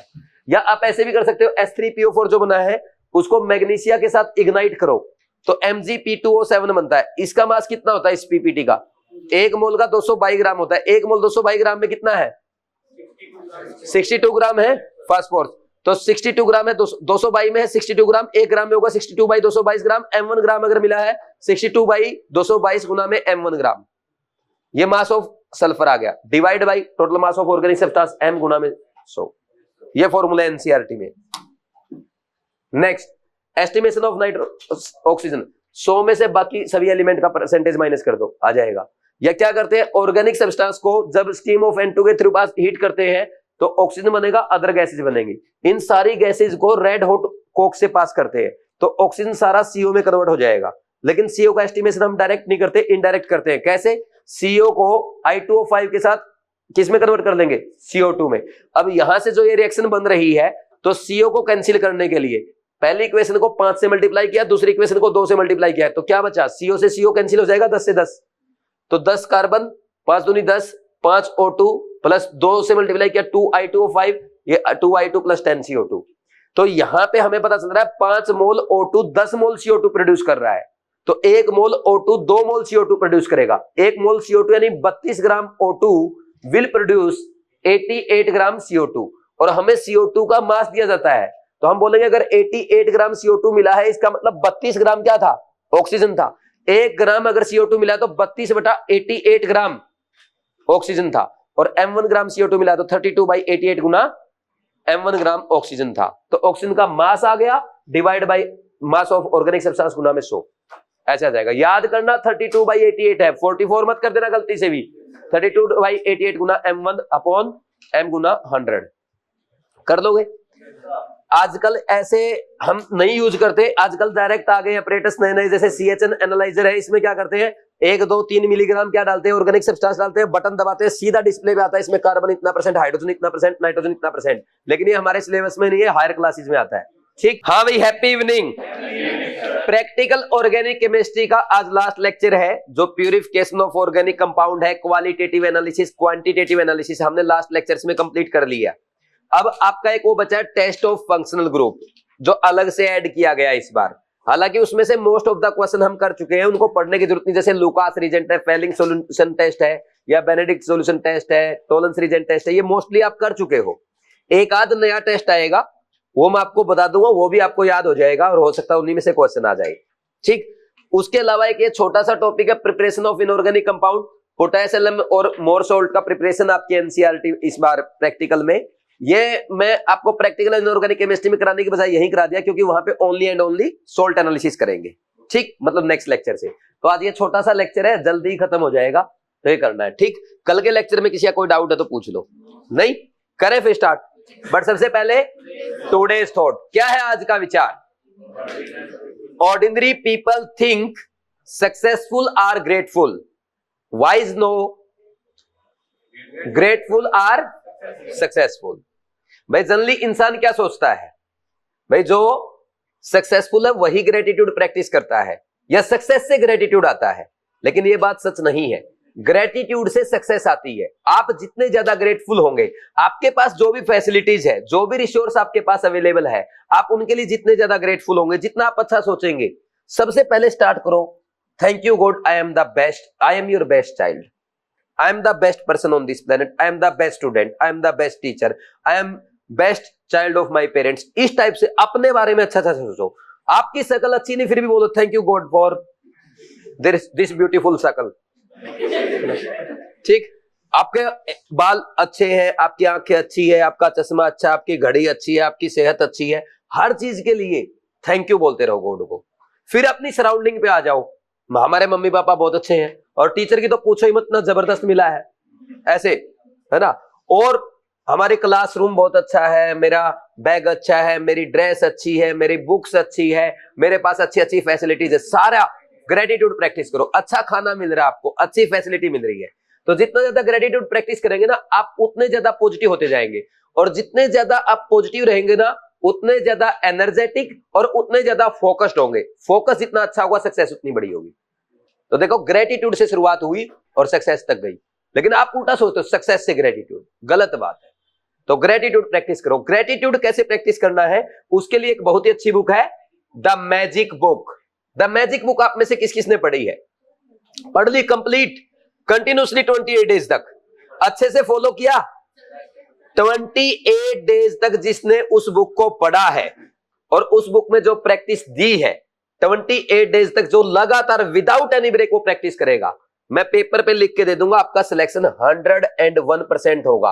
वो अन्वेषा, वो लड़की आई थी, क्या बोल रही थी, बोला सर आप सबको मैजिक बुक पढ़ने का बोलना। उसने लास्ट ईयर पता क्या किया था, मैजिक बुक उसने पहले भी पढ़ी है, वो उससे लास्ट ईयर भी मेरी स्टूडेंट थी, लेकिन उसने आधी अधूरी पढ़ी थी, बीच में गैप दे दिए, लेकिन नीट 2024 के टाइम पे उसने पूरी पढ़ी। तो आपको भी पूरी पढ़नी है 28 डेज तक विदाउट एनी ब्रेक। आपकी इंग्लिश मेरे से ठीक है, मैं जानता हूं, ठीक, आपको एक चैप्टर पढ़ने में 10 मिनट लगेंगे, उसमें जो प्रैक्टिस दी गई है उसमें आपको 10 सेंटेंस लिखने होते हैं, उन 10 सेंटेंस को रिवाइज करना होता है, उसमें मैक्सिमम 7, 8, 9, 10 मिनट लगेंगे। तो डेली 20 मिनट अगर आप नेक्स्ट 28 डेज में मैजिक बुक को देते हो, आपकी लाइफ बदल जाएगी। ये छोड़ो नीट वीट, ये छोटी भी चीजें लगेगी, आपको बड़े लेवल का सोचने लग जाओगे आप, ठीक। तो एक बार ट्राई करके देखो, डेफिनेटली सबको बेनिफिट होगा। अगर अभी तक नहीं की है तो ट्राई करो, अमेजन पे मिल जाएगी, ठीक, पूछ रहा है कहां मिल जाएगी, और वहां ना मिले बीवाइज क्लासेस टेलीग्राम ग्रुप है, बीवाइज the 5M club telegram group है, उस टेलीग्राम ग्रुप में उसकी फ्री पीडीएफ पड़ी है, 2 पीडीएफ मैं आपको दे दूंगा। एक काम करना, इनके ग्रुप में डाल देना आज वो पीडीएफ इनके ग्रुप में डाल देना, मैं दे दूंगा आपको वो पीडीएफ मैजिक बुक की। और बताओ, फ्री वाली तो तुम पक्का पढ़ोगे और विदाउट एनी ब्रेक पढ़ोगे, फुल कंसिस्टेंसी के साथ। फ्री वाली इंसान पक्का पढ़ता है, पैसे की पढ़े या ना पढ़े, ठीक है ना भाई। बुक्स वगैरह अच्छी चीजें, अच्छे कोर्स खरीद के पढ़ा करो। आप जितना पे करोगे ना उतना जल्दी पढ़ोगे। मैंने एक बुक ली थी 2400 रुपए की, उसमें सिर्फ 80 पेज है, मैं 3 बार पढ़ चुका हूं उसको। मेरे पास 150 रुपए की 50 बुक रखी है, पता ही नहीं कौन सी बुक और कहां रखी है। जितना ज्यादा पैसा लगा उतनी ज्यादा बार पढ़ी। एक बुक मैंने ऐसे ही मंगा ली रैंडम, 850 रुपए की आई थी, वो 2 बार उसको पढ़ चुका हूं, और बहुत अच्छी बुक है। जब हम किसी चीज को वैल्यू देते हैं ना, तभी हम उसको फॉलो करते हैं। अब तो फ्री वाली नहीं पढ़ेगा, लेकिन फिर भी मैं मेरा काम तो करूंगा, शेयर तो करूंगा तेरे साथ, ठीक। चलो करें लेक्चर स्टार्ट। नेक्स्ट देखो भाई, सबसे पहले ये इनऑर्गेनिक की 2 लाइन ऑर्गेनिक में पढ़ा रहा हूं, प्रिपरेशन ऑफ इनऑर्गेनिक कंपाउंड। सबसे पहला है पोटैश एलम। पोटैश एलम कैसे बनाते हैं, पोटेशियम सल्फेट और एल्यूमिनियम सल्फेट को मिक्स करेंगे वाटर में, फिर उसको हम साथ में उसमें डाइल्यूट H2SO4 छोड़ देते हैं और उसको क्रिस्टलाइज होने के लिए छोड़ देंगे, तो क्या बन जाएगा, फिटकरी बन जाएगी, फिटकरी। पोटैश एलम फॉर्मूला होता है K2SO4.Al2SO4 24H2O। और कई बार क्या करता है, इसमें 2 पोटेशियम, 2 एल्यूमिनियम, 4 सल्फेट, 24 वाटर, 2 से डिवाइड कर दो, K.AlSO4 ऐसे भी लिख देता है। तो कैसे कोई लिख दे, कोई दिक्कत तो नहीं होगी। अच्छा, इसमें जो पोटेशियम है और एल्यूमिनियम 3+ आयंस है, ये क्या है, वाटर में क्या करेंगे, वाटर इनको अपने लोन पेयर कोऑर्डिनेट करेगा, वाटर लिगेंड का काम करेगा, पोटेशियम प्लस को करेगा और एल्यूमिनियम 3+ को करेगा। तो 6 वाटर मॉलिक्यूल कोऑर्डिनेट करेंगे पोटेशियम आयन को, और 6 करेंगे एल्यूमिनियम 3+ आयन को। तो जब 6 वाटर मॉलिक्यूल कोऑर्डिनेट करेंगे, कैसी ज्योमेट्री होगी, ऑक्टाहेड्रल ज्योमेट्री होगी, ठीक। कैसा हाइब्रिडाइजेशन होगा, वाटर वीक फील्ड लिगेंड है, पेयरिंग वेयरिंग तो होना नहीं, वो बकवास तो है नहीं, सीधा sp3d2 आता है यहाँ पे, सीधा इनमें sp3d2 हाइब्रिडाइजेशन, ऑक्टाहेड्रल ज्योमेट्री। मैंने एक हाई लेवल की चीज आपको बता दी जो आपने कभी कोऑर्डिनेशन में पढ़ी नहीं है, ठीक, कर लोगे नहीं। अरे इसकी sp3d2 और ऑक्टाहेड्रल ज्योमेट्री लिख के दिखाऊं क्या, वेरी गुड, समझ आया।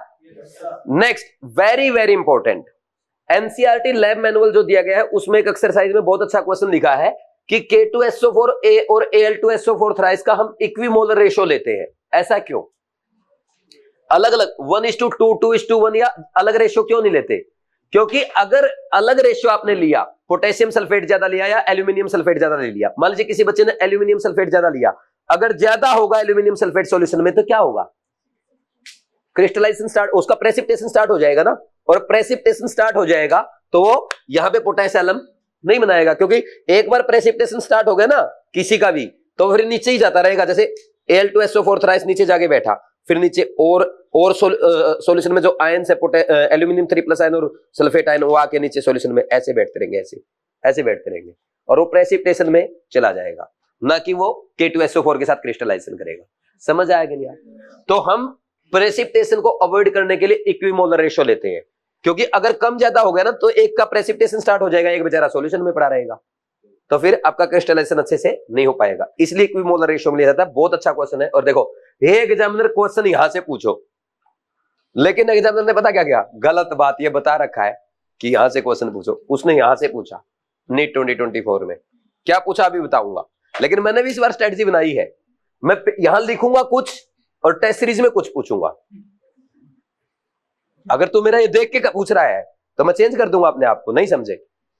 अरे अपनी चाल का पता नहीं चलना चाहिए, क्या चाल चलने वाले हो, नहीं पता तुम्हें, नहीं सुनी ऐसी बातें, ये बकवास की बातें नहीं सुनी तुमने।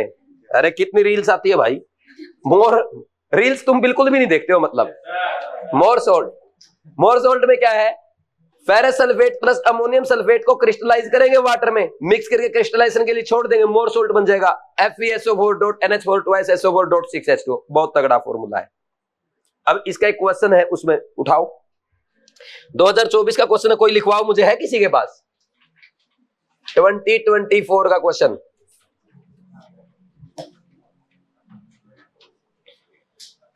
है क्या किसी के पास? नहीं है? ऐसा मत करो यार प्लीज। सुबह वाले बैच में लिखवा, वो लिखवा दो, सुबह वालों ने भी लिख रखा हुआ, फिर तो किसी का था ना 2024 का क्वेश्चन, किसी के पास है तो बताओ, और आप भी लिख लेना, कोई सर्च करो जल्दी से। मोर साल्ट वाला क्वेश्चन था, एग्जैक्ट लैंग्वेज में लिखना चाहता हूं, वैसे तो मैं समझा दूंगा तुम्हें क्या है, सीधा लिखवा दूं, यहां पे लिखवा दूं। इसमें क्या है, चलो उसमें वो लैंग्वेज सही वही कर लो यार, क्योंकि उसमें एक ऑप्शन ऐसा खतरनाक भी तो है ना, वो भी चीज कवर हो जाएगी। जल्दी करो, जल्दी, नहीं मिला क्या, बोलो। हाँ, very good. During the preparation of, बोलना साथ साथ लिख लो बाकी लोग, during the preparation of more salt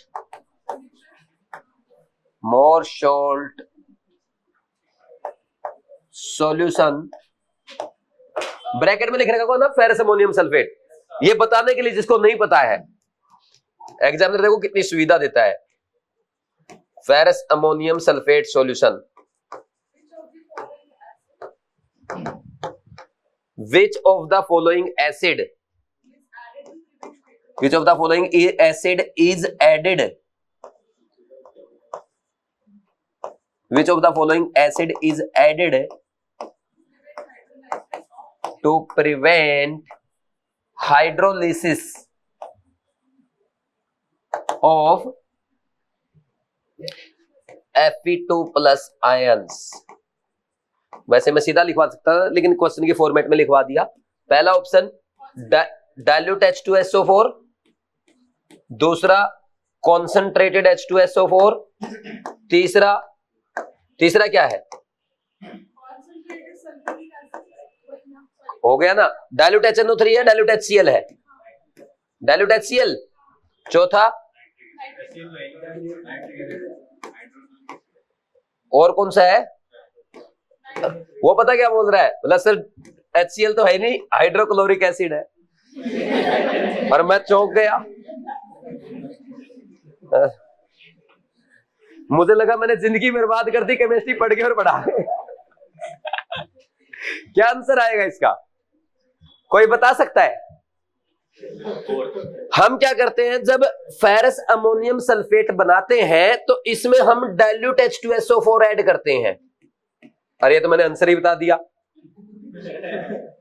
क्यों ऐड करते हैं डाइल्यूट H2SO4? चलो अब ये बता दो, ताकि फेरस सल्फेट का हाइड्रोलिसिस रोका जा सके। हाइड्रोलिसिस कैसे, जैसे इधर से को सुनो मेरी बात, अगर Fe2 प्लस आयन और आपका NH4 प्लस आयन यहाँ पे सॉल्यूशन में पड़े रहेंगे तो फेरस आयन क्या करने लग जाता है, इसका हाइड्रोलिसिस होने लग जाता है। तो ये Fe2 प्लस आयन में ना रहे, ये किस में जाए, क्रिस्टलाइज फॉर्म में जाए, क्रिस्टलाइजेशन में जाए, ज्यादा से ज्यादा क्रिस्टल्स बनाए, किसके, मोर सॉल्ट के। यानी ये इक्विलिब्रियम फॉरवर्ड जाना चाहिए। कैसे फॉरवर्ड जा सकता है ये इक्विलिब्रियम, जब आप रिएक्टेंट का कोई आयन इसमें डालोगे, कौन सा आयन डाल सकते हो, या तो Fe2 प्लस आयन डालो, या NH4 प्लस आयन डालो, या सल्फेट आयन डालो। तो Fe2 प्लस या अमोनियम आयन हम नहीं डालते हैं, तो क्या डालते हैं इसमें, सल्फेट आयन डालते हैं। सल्फेट आयन कैसे डाल सकते हो, डाइल्यूट H2SO4 डाल दो, या कंसंट्रेटेड H2SO4। डाइल्यूट डालेंगे, कंसंट्रेटेड नहीं डालेंगे, क्यों, क्योंकि कंसंट्रेटेड H2SO4 की क्या आदत है, पानी को सोख लेता है। तो यहां पे जो ये पानी है ना 6H2O, इसी को पी जाएगा, तो फिर आपका मोर सॉल्ट कैसे बनेगा। तो इसलिए हम कौन सा सॉल्ट डालते हैं इसमें, डाइल्यूट H2SO4, सॉरी कौन सा एसिड डालते हैं, डाइल्यूट H2SO4। समझ आया, डाइल्यूट H2SO4 डालने से क्या होगा, इसमें क्या है, सल्फेट आयन आएंगे, सल्फेट आयन रिएक्टेंट की साइड अगर रहेंगे, इक्विलिब्रियम मूव्स फॉरवर्ड, तो ज्यादा से ज्यादा मोर सॉल्ट का प्रिपरेशन होगा। बोलो कोई डाउट है क्या, मोर सॉल्ट के क्रिस्टल बनेंगे। समझ आया, ये ध्यान रखना, दोनों में डाइल्यूट H2SO4 ऐड किया जाता है। कोई डाउट, यहां पे इक्विमोलर रेशो क्यों लिया जाता है, ताकि टू अवॉइड प्रेसिपिटेशन, ताकि यहां पे किसी का प्रेसिपिटेशन ना हो, सीधा सीधा ये क्या बनाए, पोटास एलम बनाए। यहां पे डाइल्यूट H2SO4 क्यों ऐड करते हैं, ताकि Fe2 प्लस का हाइड्रोलिसिस ना हो, ये ज्यादा से ज्यादा क्या है, मोर सॉल्ट के क्रिस्टल बनाए। समझ आया कि नहीं, तो ये 2 पॉइंट याद करने वाले हैं। अब इनसे बाहर एग्जाम में क्वेश्चन नहीं आएगा, एक आ चुका है, एक ऊपर वाला आपके सामने। ठीक, आगे बढ़ जाऊं क्या, हाँ नीट में तो कंफ्यूजन हुआ होगा, नीट में, लेकिन है ना आप उससे आइडिया लगा सकते हो, जिसको ये लिखना आता है ना वो गैस कर सकता है। भाई मैंने भी तो ऐसे ही समझाया आपको, कोई नया कॉन्सेप्ट थोड़ा बताया मैंने आपको, उसी से तो बताया है, इक्विलिब्रियम से। हाँ हाँ, तो नहीं किया तूने, सेक्शन बी में था ना शायद। हाँ चलो नेक्स्ट आगे बढ़ जाऊं। Next, preparation of organic compound. Acid anilide कैसे बनाते हैं भाई, एनिलीन की रिएक्शन कराएंगे किसके साथ, एसिटिक एनहाइड्राइड के साथ, in presence of glacial acetic acid, या एसिटाइल क्लोराइड के साथ इन प्रेजेंस ऑफ पिरिडिन। तो एसिटाइल क्लोराइड के साथ पिरिडिन क्यों लेते हैं, क्योंकि इससे HCl बनता है, तो पिरिडिन क्या करता है, HCl को न्यूट्रलाइज करता है। ये रिएक्शन बताई थी प्रोटेक्शन ऑफ एनिलीन में, याद है अमाइंस में, तो ये बन गया एसिड एनालाइड। आप मुझे ये बताओ, इस रिएक्शन को देख के आपको क्या लगता है, एनिलीन का 1 मोल एसिड एनालाइड के कितने मोल बनाएगा, 1 मोल बनाएगा। इसका 0.5 मोल कितने बनाएगा, उसके 0.5। इसका 2 मोल उसके कितने बनाएगा, 2 मोल। अब जेईई मेंस हर साल एक क्वेश्चन पूछता है, वो पता क्या करता है, एनिलीन का मास दे देता है और ये पूछता है एसिड एनालाइड का कितना मास बना। अरे एनिलीन का मास दे दिया, मोलर मास से डिवाइड करके मोल्स बताओ, जितने इसके मोल्स है उतने ही एसिड एनालाइड के बनेंगे। एसिड एनालाइड के मोल्स को इसके मोलर मास से मल्टीप्लाई कर दो, आंसर आ गया। कितना टफ क्वेश्चन पूछता जेईई मेंस, लिखवाऊं क्या ऐसा क्वेश्चन को, वेरी गुड। नेक्स्ट, अब एक और, पैरा नाइट्रो एसिड एनालाइड। अरे जो एसिड एनालाइड होता है इसमें नाइट्रोजन का लोन पेयर प्लस एम का काम करता है, ऑर्थो पैरा डायरेक्टर है, लेकिन हमेशा ये इलेक्ट्रोफिलिक सब्स्टिट्यूशन कहां कराएगा, पैरा पोजीशन पे, क्योंकि ऑर्थो पे स्टेरिक हिंड्रेंस हो जाएगी, तो पैरा पोजीशन पे कैसे क्या आएगा, NO2 आ जाएगा। अगर आप इसका नाइट्रेशन करा देंगे HNO3H2SO4 के साथ, पैरा नाइट्रो एसिड एनालाइड बन गया। तो ये 2 आपके ये लैब के प्रिपरेशन है, ये लैब में प्रिपेयर करवाए जाते हैं। अगर आपने कभी क्लास 12 की लेबोरेटरी अटेंड करी हो, ये क्या होता है लेबोरेटरी, मतलब वो वाली जहां पे यूरिन टेस्ट होते हैं और वो टेस्ट होते हैं, वो लेबोरेटरी, ब्लड टेस्ट होता है वो नहीं, अरे क्लास 11 12 की स्कूल वाली। नेक्स्ट, अब ये भाई एनिलीन येलो का बनाना। एनिलीन येलो कैसे बनाएंगे, एनिलीन येलो, अरे yellow die, benzene diazonium chloride को अगर एनिलीन के साथ रिएक्शन कराएंगे तो येलो डाई बनती है, that is called aniline yellow, याद है। और अगर बेंजीन डायजोनियम क्लोराइड को फिनोल के साथ रिएक्शन कराएंगे ऑरेंज डाई बनती है। और अगर आप बेंजीन डायजोनियम क्लोराइड को बीटा नेप्थोल के साथ रिएक्शन कराएंगे तो स्कारलेट रेड या रेड ऑरेंज डाई बनती है, याद है कि नहीं है। तो ये तीनों मैंने आपको पहले करवा रखे, नहीं करवा रखे, और वहां पे मैंने बोला था देखो ये IIT का क्वेश्चन है। IIT में क्यों पूछा जाता है, क्योंकि ये प्रैक्टिकल में आता है, लेकिन ये 2 NCERT में, तो अब हमारे सिलेबस में भी हो गए क्योंकि प्रैक्टिकल के लैब मैनुअल में दे रखा है। ये मत सोचना आईआईटी का तो नहीं आएगा, ध्यान रखना। कर लोगे पक्का? अच्छा ये तो हमने तीनों पढ़े ही हैं, लेकिन एनसीईआरटी लैब मैनुअल में पता क्या रखा है, उसने ये कंपाउंड दिया है और इस कंपाउंड में HCl डाल दिया। HCl डालेगा तो क्या बनेगा, बेंजीन डाइजेनियम क्लोराइड और एनिलीन, फिर इन दोनों की रिएक्शन करा दो। ESR रिएक्शन होती है इनके बीच में, तो पता ना आपको ESR होती है, ठीक? तो क्या बन जाएगा, ये नीचे रिएक्शन लिख दी मैंने दोबारा से। हमेशा ये पैरा पोजीशन पे अटैक करेगा, पैरा पोजीशन पे अटैक करेगा। और इस केस में देखो, इस केस में ऑर्थो और पैरा, पैरा तो ब्लॉक्ड है OH के कंपैरिजन में, तो ये ऑर्थो ये ऑर्थो, तो ये प्लस M ग्रुप है ना, तो ऑर्थो पे इलेक्ट्रॉन डेंसिटी बढ़ाएगा, तो इस ऑर्थो पे अटैच होगा या इस पे, इस वाले ऑर्थो पे अटैच होता है। क्यों? क्योंकि यहां पे OH का प्लस M तो इलेक्ट्रॉन डेंसिटी बढ़ा ही रहा है, साथ में यहां पे बेंजीन भी प्लस M से अपने इलेक्ट्रॉन दे रहा है, और ये देखो ये ऐसे अटैच हो जाएगा। तो ये भूल सकते हो आप कि इस पे अटैच करना था या इस पे अटैच करना था, याद रह जाएगा, इन रह जाएगा। यानी OH का भी प्लस M जहां पे काम कर रहा है और बेंजीन का भी। किसी को कोई डाउट? पक्का? हाँ तो प्लस M ही तो है। तो दोस्त मेरी बात सुन, ये जो बेंजीन है, तो इस बेंजीन के साथ ये ऑर्थो पोजीशन हुई यहां पे ना, तो यहां पे देगा ये प्लस M और यहां पे देगा ये तो दूर हो गया ना, इसको ऑर्थो थोड़ा बोलेगा, इस पोजीशन के कंपैरिजन में मेटा होगी ना, वो तो नहीं समझा।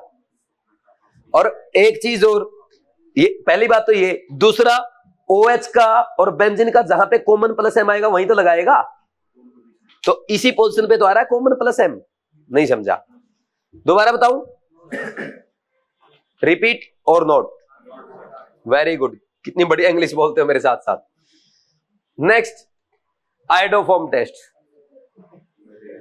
जब हम किसी मिथाइल कीटोन या ओनली एसिड एल्डिहाइड, इथेनॉल या 2 एल्केनॉल की रिएक्शन किसके साथ कराते हैं, I2 के साथ इन प्रेजेंस ऑफ एल्कली, या कई बार आपको ये भी दे देता है, जैसे आपने देखा होगा NaOI भी लिख देता है इसको, या ऐसे लिख के देते KiNaOCl, ये भी वही है, ये अलग से दे रखा प्रैक्टिकल लैब में, है ना, लैब मैनुअल में दे रखा, समझ गए ना।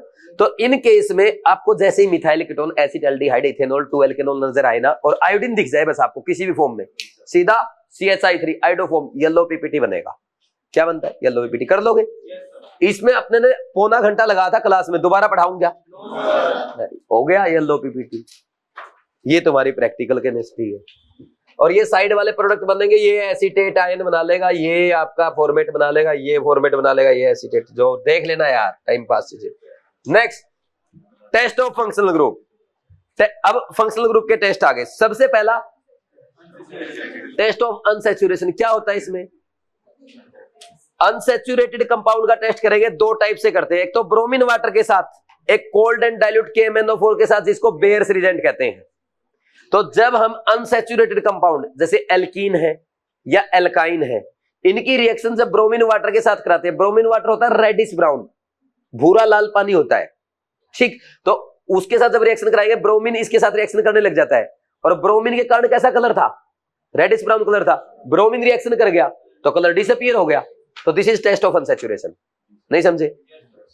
एक टेस्ट ट्यूब 2 3 4, मेरे को बोलते हैं इन चारों में से किसी में एक अनसैचुरेटेड कंपाउंड है, बताओ कौन से में, मैं उनमें थोड़ा थोड़ा ब्रोमीन वाटर डाल के देख लूंगा, तो जिसमें जाकर के ब्रोमीन वाटर डिसअपीयर हो जाएगा, सॉरी डिकलराइज हो जाएगा, that is called unsaturated compound. अच्छा, ये टेस्ट ऑफ अनसैचुरेशन कभी भी बेंजीन नहीं देता, क्योंकि बेंजीन अपनी एरोमेटिसिटी लूज नहीं करना चाहता, ठीक। फिर नेक्स्ट, यहां पे अनसैचुरेटेड कंपाउंड को कोल्ड एंड डाइल्यूट KMnO4 या 1% एल्कलाइन KMnO4 के साथ रिएक्शन कराओ, जो बेयर्स रिएजेंट कहलाता है। इसका पिंक कलर होता है, ये भी क्या करेगा, हाइड्रोक्सिलेशन कर देता है एल्कीन एल्काइन का, यानी पाई बॉन्ड को तोड़ेगा और 2 OH से अटैच करा देगा नीचे से, सिन एडिशन एक साइड से, जैसे ये कर रखे, और खुद क्या हो जाएगा, डीकलराइज हो जाएगा। तो this is also test of unsaturation. कर लेंगे पक्का? अच्छा, बेंजीन तो कभी ये टेस्ट देगा नहीं, बस इतना ही एनसीईआरटी में, इतना ही नीट में। कोचिंग की बकवास ये है कि ब्रोमीन वाटर आपका साइक्लोप्रोपेन और साइक्लोब्यूटेन के साथ भी रिएक्शन करता है due to high steric hindrance, sorry high angular strain, उनका सिग्मा बॉन्ड टूट जाता है। जैसे आपको याद होगा ना, ऐसे बताया था मैंने, इसमें हाई एंगुलर स्ट्रेन होती है, 60 डिग्री का एंगल है, ये बॉन्ड टूट जाएगा, और बॉन्ड टूटने के बाद यहाँ पे BR और OH से जुड़ जाता है, बताया था ना। ये आपके कभी भी एग्जाम में नहीं पूछा जाएगा, सिर्फ कोचिंग वाले पूछते हैं। हटा दूं? हाँ यार, फालतू की चीजें। नेक्स्ट, तो दोस्त वही तो मैंने बोला था अभी। क्या लगा? अच्छा, मैंने दोनों बी आर लगा दिए क्या? नहीं नहीं नहीं नहीं, नहीं। यहाँ पे वो लगेगा यार, बी आर और ओ एच आता है। ये मैंने क्या गलती कर रखी है भाई? चलो कोई बात नहीं, इसके लिए मुझे माफ कर देना। अरे मैं बताऊं क्यों लिख रखा है ये, क्योंकि हम ना Br2CCl4 के साथ भी करवाते हैं। तो एक काम करो, सुनो सुनो मेरी बात सुनो, अब इसको ना ऐसे मत लिखो, सुनो। एक काम करते हैं, Br2 वाटर और Br2CCl4, बुक को क्यों गलत करें भाई? Br2CCl4 भी तो यही टेस्ट देता है, ब्रोमीन वाटर भी। ठीक, तो मैंने यहाँ पे Br2CCl4 का कराया था। और क्या, इसमें कलर का थोड़ा सा डिफरेंस रहता है, ये थोड़ा लाइट रहता है, वो डार्क रहता है, बस इतना सा डिफरेंस होता है, कोई ज्यादा डिफरेंस नहीं है। ठीक है, अब सुनो मेरी बात, और अगर आप ये लिखना चाहते हो ना, ये भी लिख लो। लो, अरे भाई रुक जा, धीरे चलता है यार, मुझे तो ना ये फास्ट काम करने वाले अपरेटस चाहिए यार, थक जाता हूं मैं ऐसे धीरे धीरे लिखते लिखते, और फास्ट स्टूडेंट चाहिए जो फास्ट फास्ट पढ़े। लो, अब ठीक है, अब बता कहां गलत है मेरी बुक?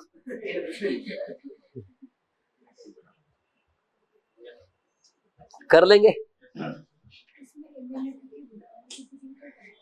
MnO2 के नीचे ब्राउन पीवीटी बनती है, लेकिन सॉल्यूशन कैसा होता है? कलरलेस। लिख दे, तू भी अपना ज्ञान दे ले। ये छोटी छोटी चीजें छूट कैसे गई, मुझे तो ये नहीं समझ में आ रहा। ये जल्दी जल्दी पढ़ाया होगा मैंने, है ना? अब खुश भाई, KMnO4 इसमें MnO2 ब्राउन पीपीटी में चला जाता है, लेकिन सॉल्यूशन कलरलेस हो जाएगा, है ना? लिख लो ये भी, और बोलो। आगे बढ़ जाए क्या? Next, test for alcohol, very very important. पहला test ceric ammonium nitrate test. इसका फॉर्मूला क्या होता है? बड़ा इंपॉर्टेंट है, NH4 twice CeNO3 whole 6। Cerium की ऑक्सीडेशन स्टेट क्या है इसमें बताओ? +4 है। अरे NH4 +2 हो गए, +2 इसके कारण -6, तो -4 हो गई, तो सीरियम पे कितनी आएगी?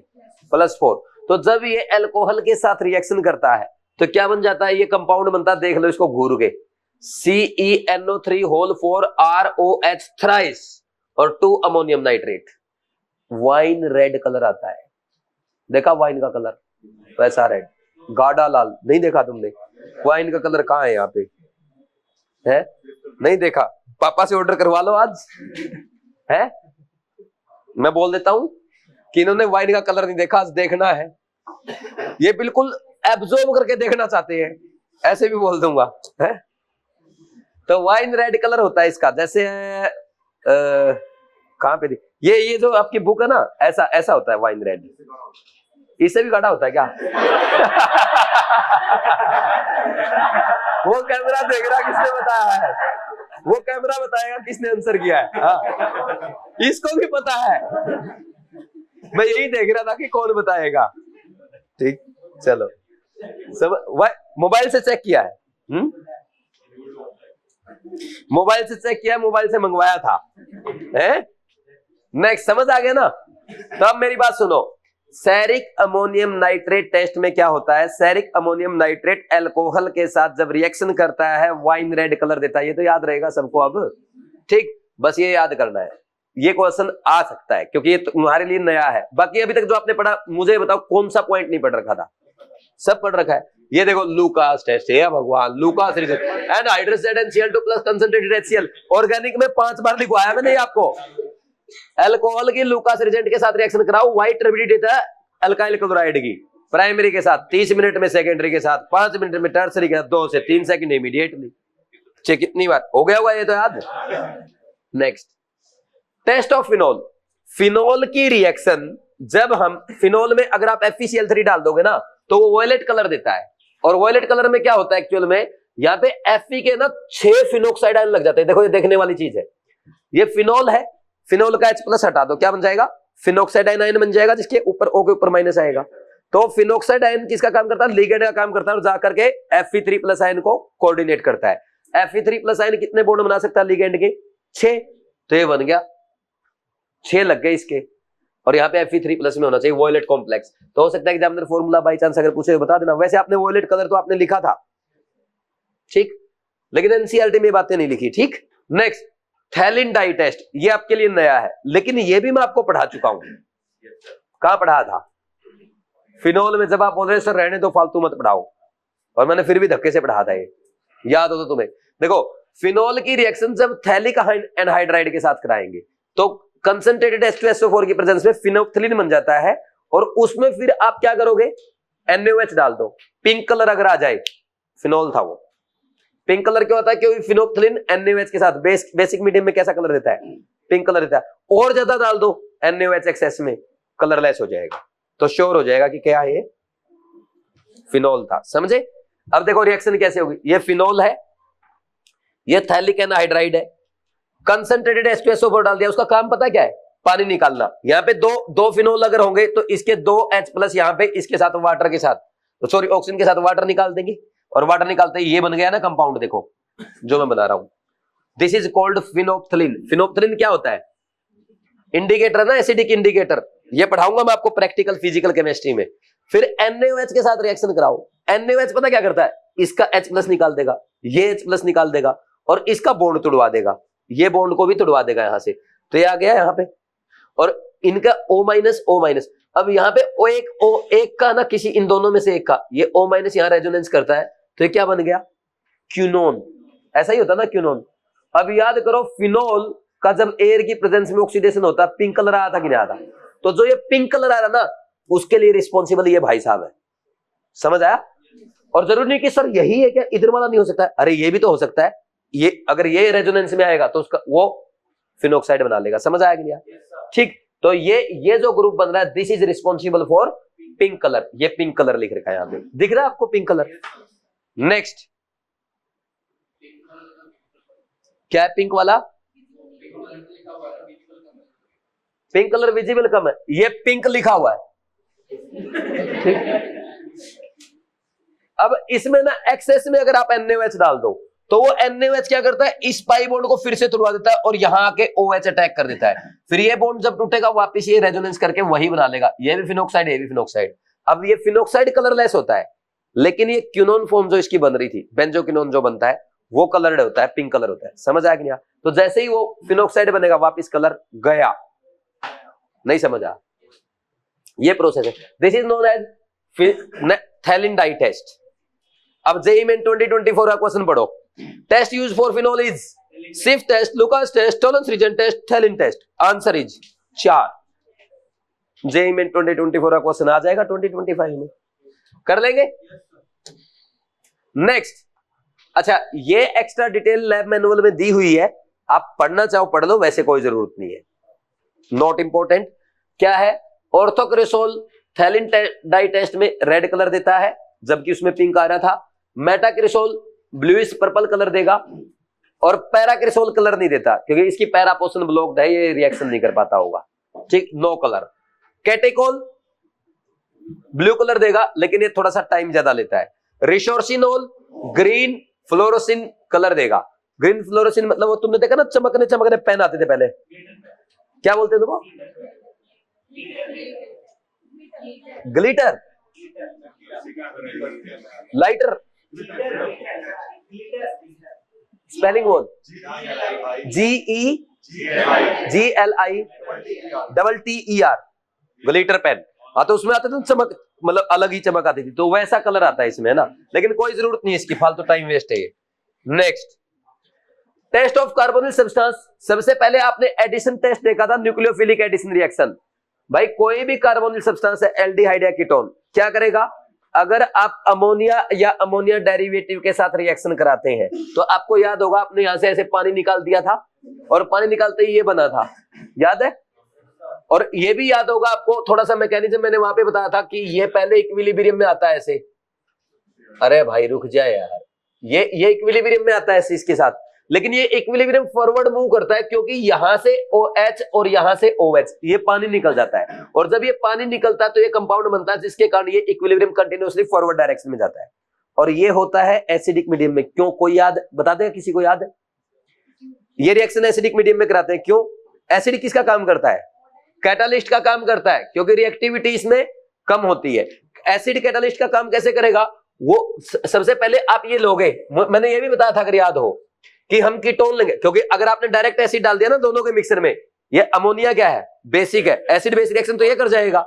लेकिन हम क्या करते हैं, पहले कार्बोनिल सब्सटेंस डालेंगे अपने डिब्बे में, और फिर उसमें एसिड डाल देंगे H+, तो ये इसके साथ रिएक्शन कर गया, इस पे प्लस आ जाएगा, और फिर ये पाई बॉन्ड इजीली टूटने के लिए तैयार है, और फिर डालते हैं ये जो आकर के ये अटैक करता है। ये पूरी प्रोसेस मैंने आपको बताई थी, अगर याद हो।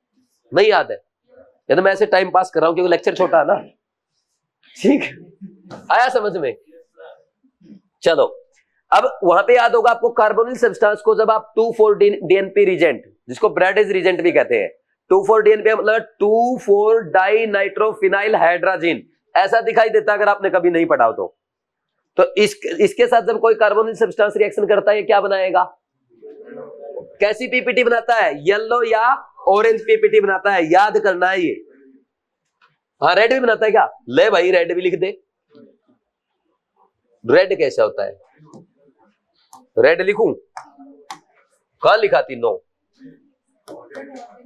लो, रेड पीपीटी भी बनाता है। ठीक, नेक्स्ट, ऑक्सीडेशन वाले टेस्ट फॉर एल्डिहाइड। क्या होगा एल्डिहाइड्स के टेस्ट में? टेस्ट ओनली फॉर एल्डिहाइड कौन सा है? Tollens reagent test.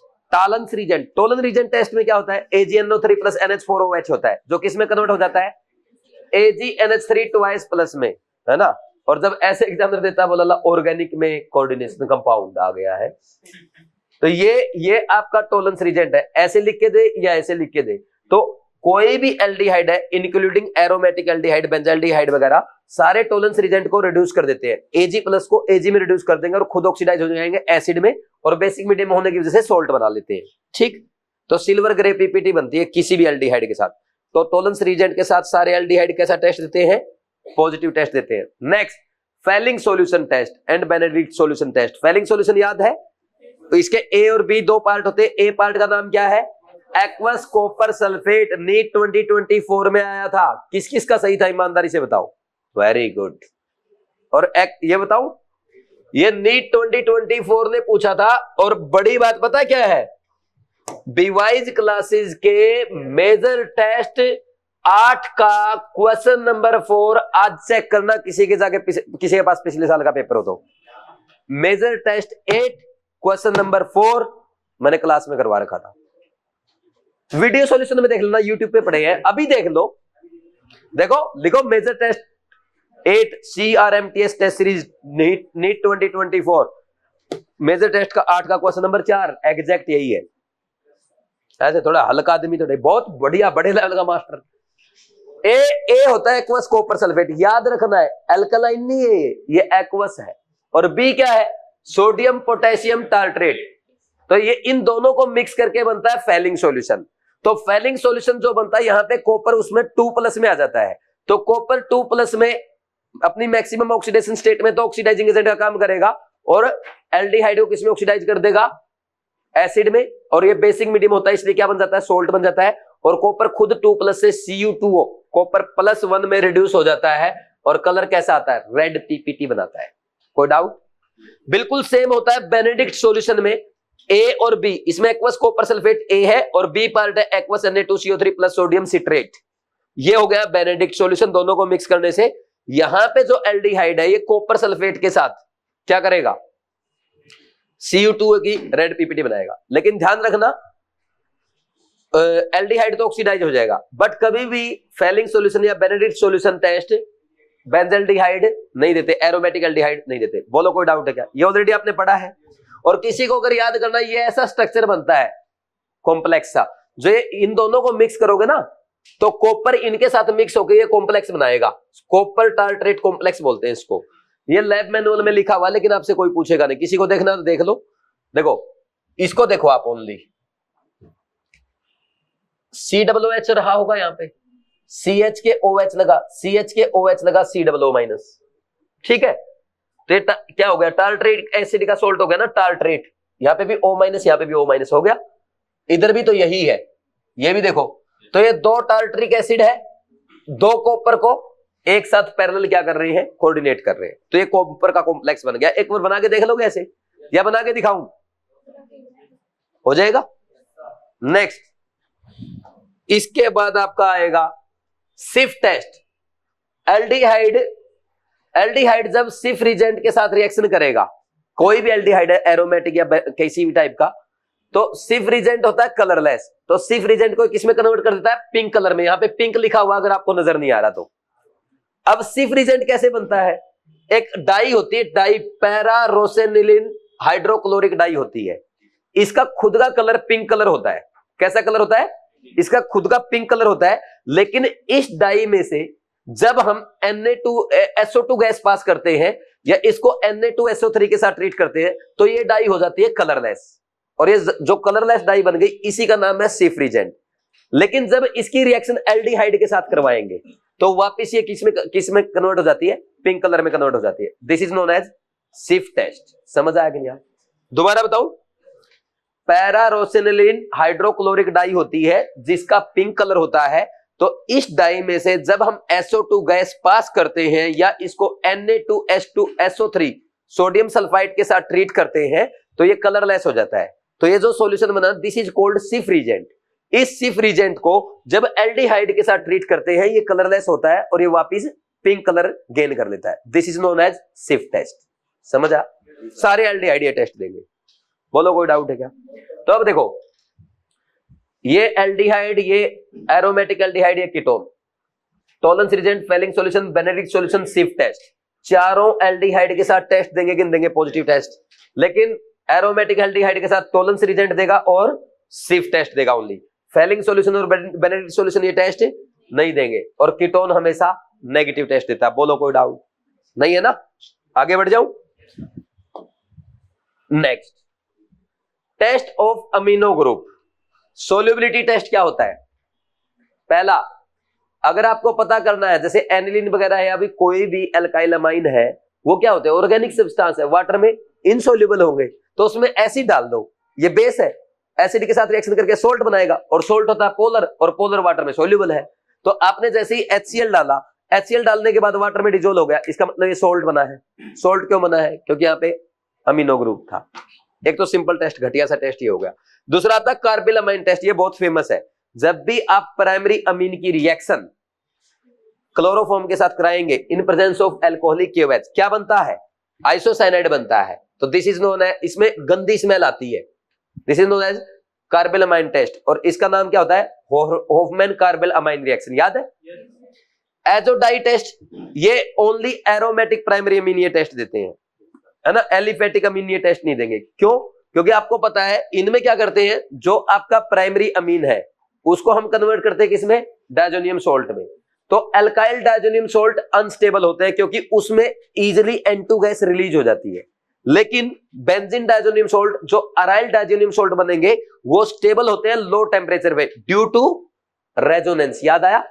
तो ये जो आपका अराइल डायजोनियम सोल्ट बना, ये बीटा नेप्थोल के साथ स्कारलेट रेड डाई बनाएगा। कैसी? ऑरेंज रेड डाई बनाता है। कर लोगे? पीछे आपने पढ़ा था। ये हो गया अमाइन का टेस्ट। अब लास्ट चैप्टर कौन सा रह गया? एसिड का test, test of carboxylic acid. अरे कोई भी एसिड, एसिड ANIL ऐसे याद करो, ANIL, एसिड नीले लिटमस को लाल करता है। ये छठी क्लास में विकास सर ने मेरे को याद करा था, मुझे आज भी याद है। मुझे याद नहीं होता था, बोला ऐसे अनिल से याद कर ले इसको, मुझे आज भी याद है। विकास सर से कुछ ना, उनको याद नहीं होगा। हाँ ना, नहीं मुझे याद है, उसने विकास ने मेरे को अच्छे से याद करा था। ब्लू से रेड, एसिड नीले लिटमस को लाल करता है। नेक्स्ट, सोडियम बाइकार्बोनेट क्या होता है? आपको आपके टीचर ने कभी भी, अगर आपने कार्बोक्सिलिक एसिड का टेस्ट लैब में लगाया हुआ, टीचर क्या बोलता? अरे भाई इसमें एक काम कर, सोडियम कार्बोनेट डालो और इसको गर्म कर दे, अगर बुलबुले निकल जाए तो ये एसिड है। क्यों? क्योंकि जैसे ही एसिड सोडियम कार्बोनेट के साथ रिएक्शन करेगा, हीट करने पे क्या बनता है? H2CO3 बनता है। H2CO3 में से क्या निकलती है? CO2, और उसके कारण बुलबुले, एफरवेसेंसी ऑफ CO2 बोलते हो ना। एस्टर टेस्ट, अगर एसिड, भाई आपको ए बी सी डी 4 वो दे दी टेस्ट ट्यूब, तो उसमें से बताना आपको किसमें एसिड है। पहला तो आपका लिटमस टेस्ट लगा के देख लो, दूसरा आप उसमें सोडियम बाइकार्बोनेट का टेस्ट लगा लो। अभी भी तसल्ली नहीं हो रही ना, एक काम करो, अल्कोहल डालो थोड़ा थोड़ा, चारों टेस्ट ट्यूब में कंसंट्रेटेड H2SO4 डालो, तो जिसमें एसिड होगा उसके साथ अल्कोहल रिएक्शन करेगा, यहां से पानी निकलेगा और पानी निकल के एस्टर बनेगा, और एस्टर के कारण स्वीट स्मेल आती है, फ्रूटी स्मेल आती है, मतलब अच्छा अच्छी खुशबू आती है, मजा आता है। हाँ ठीक, आज का लेक्चर कंप्लीट हो गया, अब रिवीजन करेंगे बस। क्या 2 मिनट रुक के रिवीजन करेंगे भाई, कई देर हो गई खड़ा हुए। नेक्स्ट देखो भाई, रिवीजन, रिवीजन में कुछ है ही नहीं। देखो भाई, preparation of inorganic compound, revision कर रहे हैं, इधर देख लो एक बार सारे। सबसे पहले प्रिपरेशन ऑफ इनऑर्गेनिक कंपाउंड, इसमें पोटेशियम और मोर सोल्ट बनाना है। पोटेशियम कैसे बनाएंगे, potassium sulphate plus aluminium sulphate water में डालेंगे और उसमें थोड़ा डाइल्यूट H2SO4 डालते हैं, इसको क्रिस्टलाइज होने के लिए छोड़ देते हैं, तो ये आपके फिटकरी बन जाती है।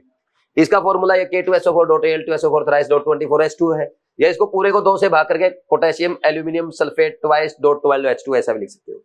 और यहाँ पे पोटेशियम और एल्यूमिनियम 3+ को 6 वाटर मॉलिक्यूल कोऑर्डिनेट करते हैं, ऑक्टाहेड्रल ज्योमेट्री बनाएंगे sp3d2 हाइब्रिडाइजेशन के साथ। ठीक, जब आप पोटेशियम सल्फेट पोटेशियम एलम बनाएंगे, इन दोनों को इक्विमोलर रेशियो में लिया जाता है, क्योंकि अगर एक को कम ज्यादा ले लिया तो प्रेसिपिटेशन हो जाता है। तो to avoid precipitation both are taken in equimolar ratio. यहाँ पे एग्जामिनर आपसे चाहे तो असर्शन रीजन भी पूछ सकता है या डायरेक्ट क्वेश्चन पूछ सकता है, ठीक, कि इक्विमोलर रेशियो क्यों लिया जाता है, to avoid precipitation.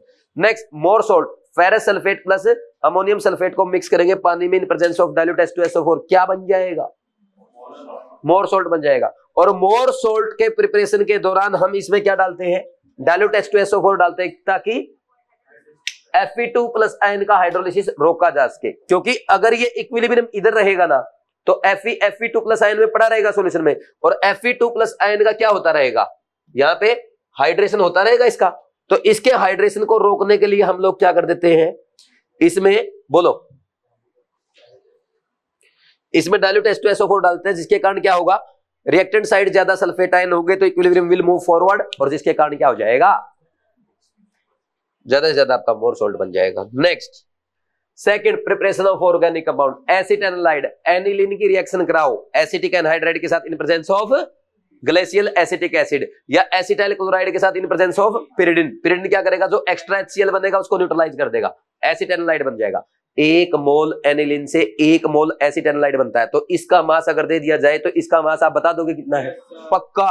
Next, para nitro acid anilide, acid anilide की रिएक्शन कराओ, नाइट्रेशन कर दो HNO3 H2SO4 के साथ, क्या हो जाएगा, पैरा नाइट्रो एसिड एनालाइड बन जाएगा। नेक्स्ट, इसके बाद क्या आएगा, एनिलीन येलो।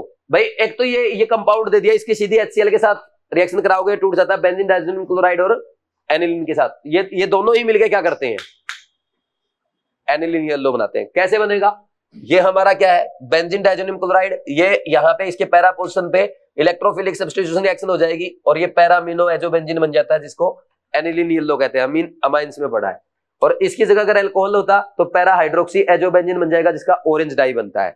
और जब आप बेंजीन डाइज़ोनियम क्लोराइड को बीटा नेप्थोल के साथ रिएक्शन कराते हैं तो इसमें क्या बनेगा, फिनाइल एजो बीटा नेप्थोल बनता है, जो कि स्कारलेट रेड होता है, ऑरेंज रेड डाई होता है। तो तीनों रिएक्शन याद होनी चाहिए प्रैक्टिकल केमिस्ट्री में। नेक्स्ट, आइडोफोम टेस्ट, जब भी हम एलिफेटिक मिथाइल कीटोन या मिथाइल कीटोन बोलो सीधा, सॉरी, जब मिथाइल कीटोन एसिटाल्डिहाइड इथेनॉल या 2-एल्केनॉल की रिएक्शन किसके साथ कराएंगे, आयोडीन के साथ इन अल्कली मीडियम में, या NaOI लिख के दे या KI in presence of NaOCl लिख के दे, क्या बन जाएगा, आइडोफोम बन जाता है, CHI3 बन जाता है दोस्तों। ये क्या येलो PPT है, दिस इज आइडोफोम टेस्ट। इसके बाद test of functional group, test of unsaturated compound, 2 test होते हैं। अनसैचुरेटेड कंपाउंड यानी alkene and alkyne. Alkene and alkyne को जब ब्रोमीन वाटर के साथ ट्रीट करते हैं, ब्रोमीन वाटर क्या होता है, रेडिश ब्राउन कलर होता है, तो ब्रोमीन उसके साथ इलेक्ट्रोफिलिक एडिशन रिएक्शन दे देता है, या आप Br2 वाटर की बजाय Br2CCl4 भी ले सकते हैं, उसका भी रेडिश ब्राउन कलर होता है, बस थोड़ा सा इनकी इंटेंसिटी में डिफरेंस होता है। तो क्या होगा, ब्रोमीन अगर रिएक्शन कर जाएगा ये डीक्लोराइज हो जाएगा, this is test of unsaturation. या आप एक काम कर सकते हैं, सीधा अनसैचुरेटेड कंपाउंड को कोल्ड डाइल्यूट KMnO4 या 1% एल्कलाइन KMnO4 के साथ ट्रीट करो, जिसका नाम है बेयर्स रिएजेंट, वो भी खुद कलरलेस हो जाता है और MnO2 की ब्राउन पीपीटी देता है। तो ये भी टेस्ट, ये भी क्या है, एल्किन एल्काइन के साथ टेस्ट देगा। लेकिन एरोमेटिक हाइड्रोकार्बन ये टेस्ट नहीं देते। क्यों नहीं देते? क्यों नहीं देते बोलो? एरोमेटिसिटी लूज नहीं करना चाहते।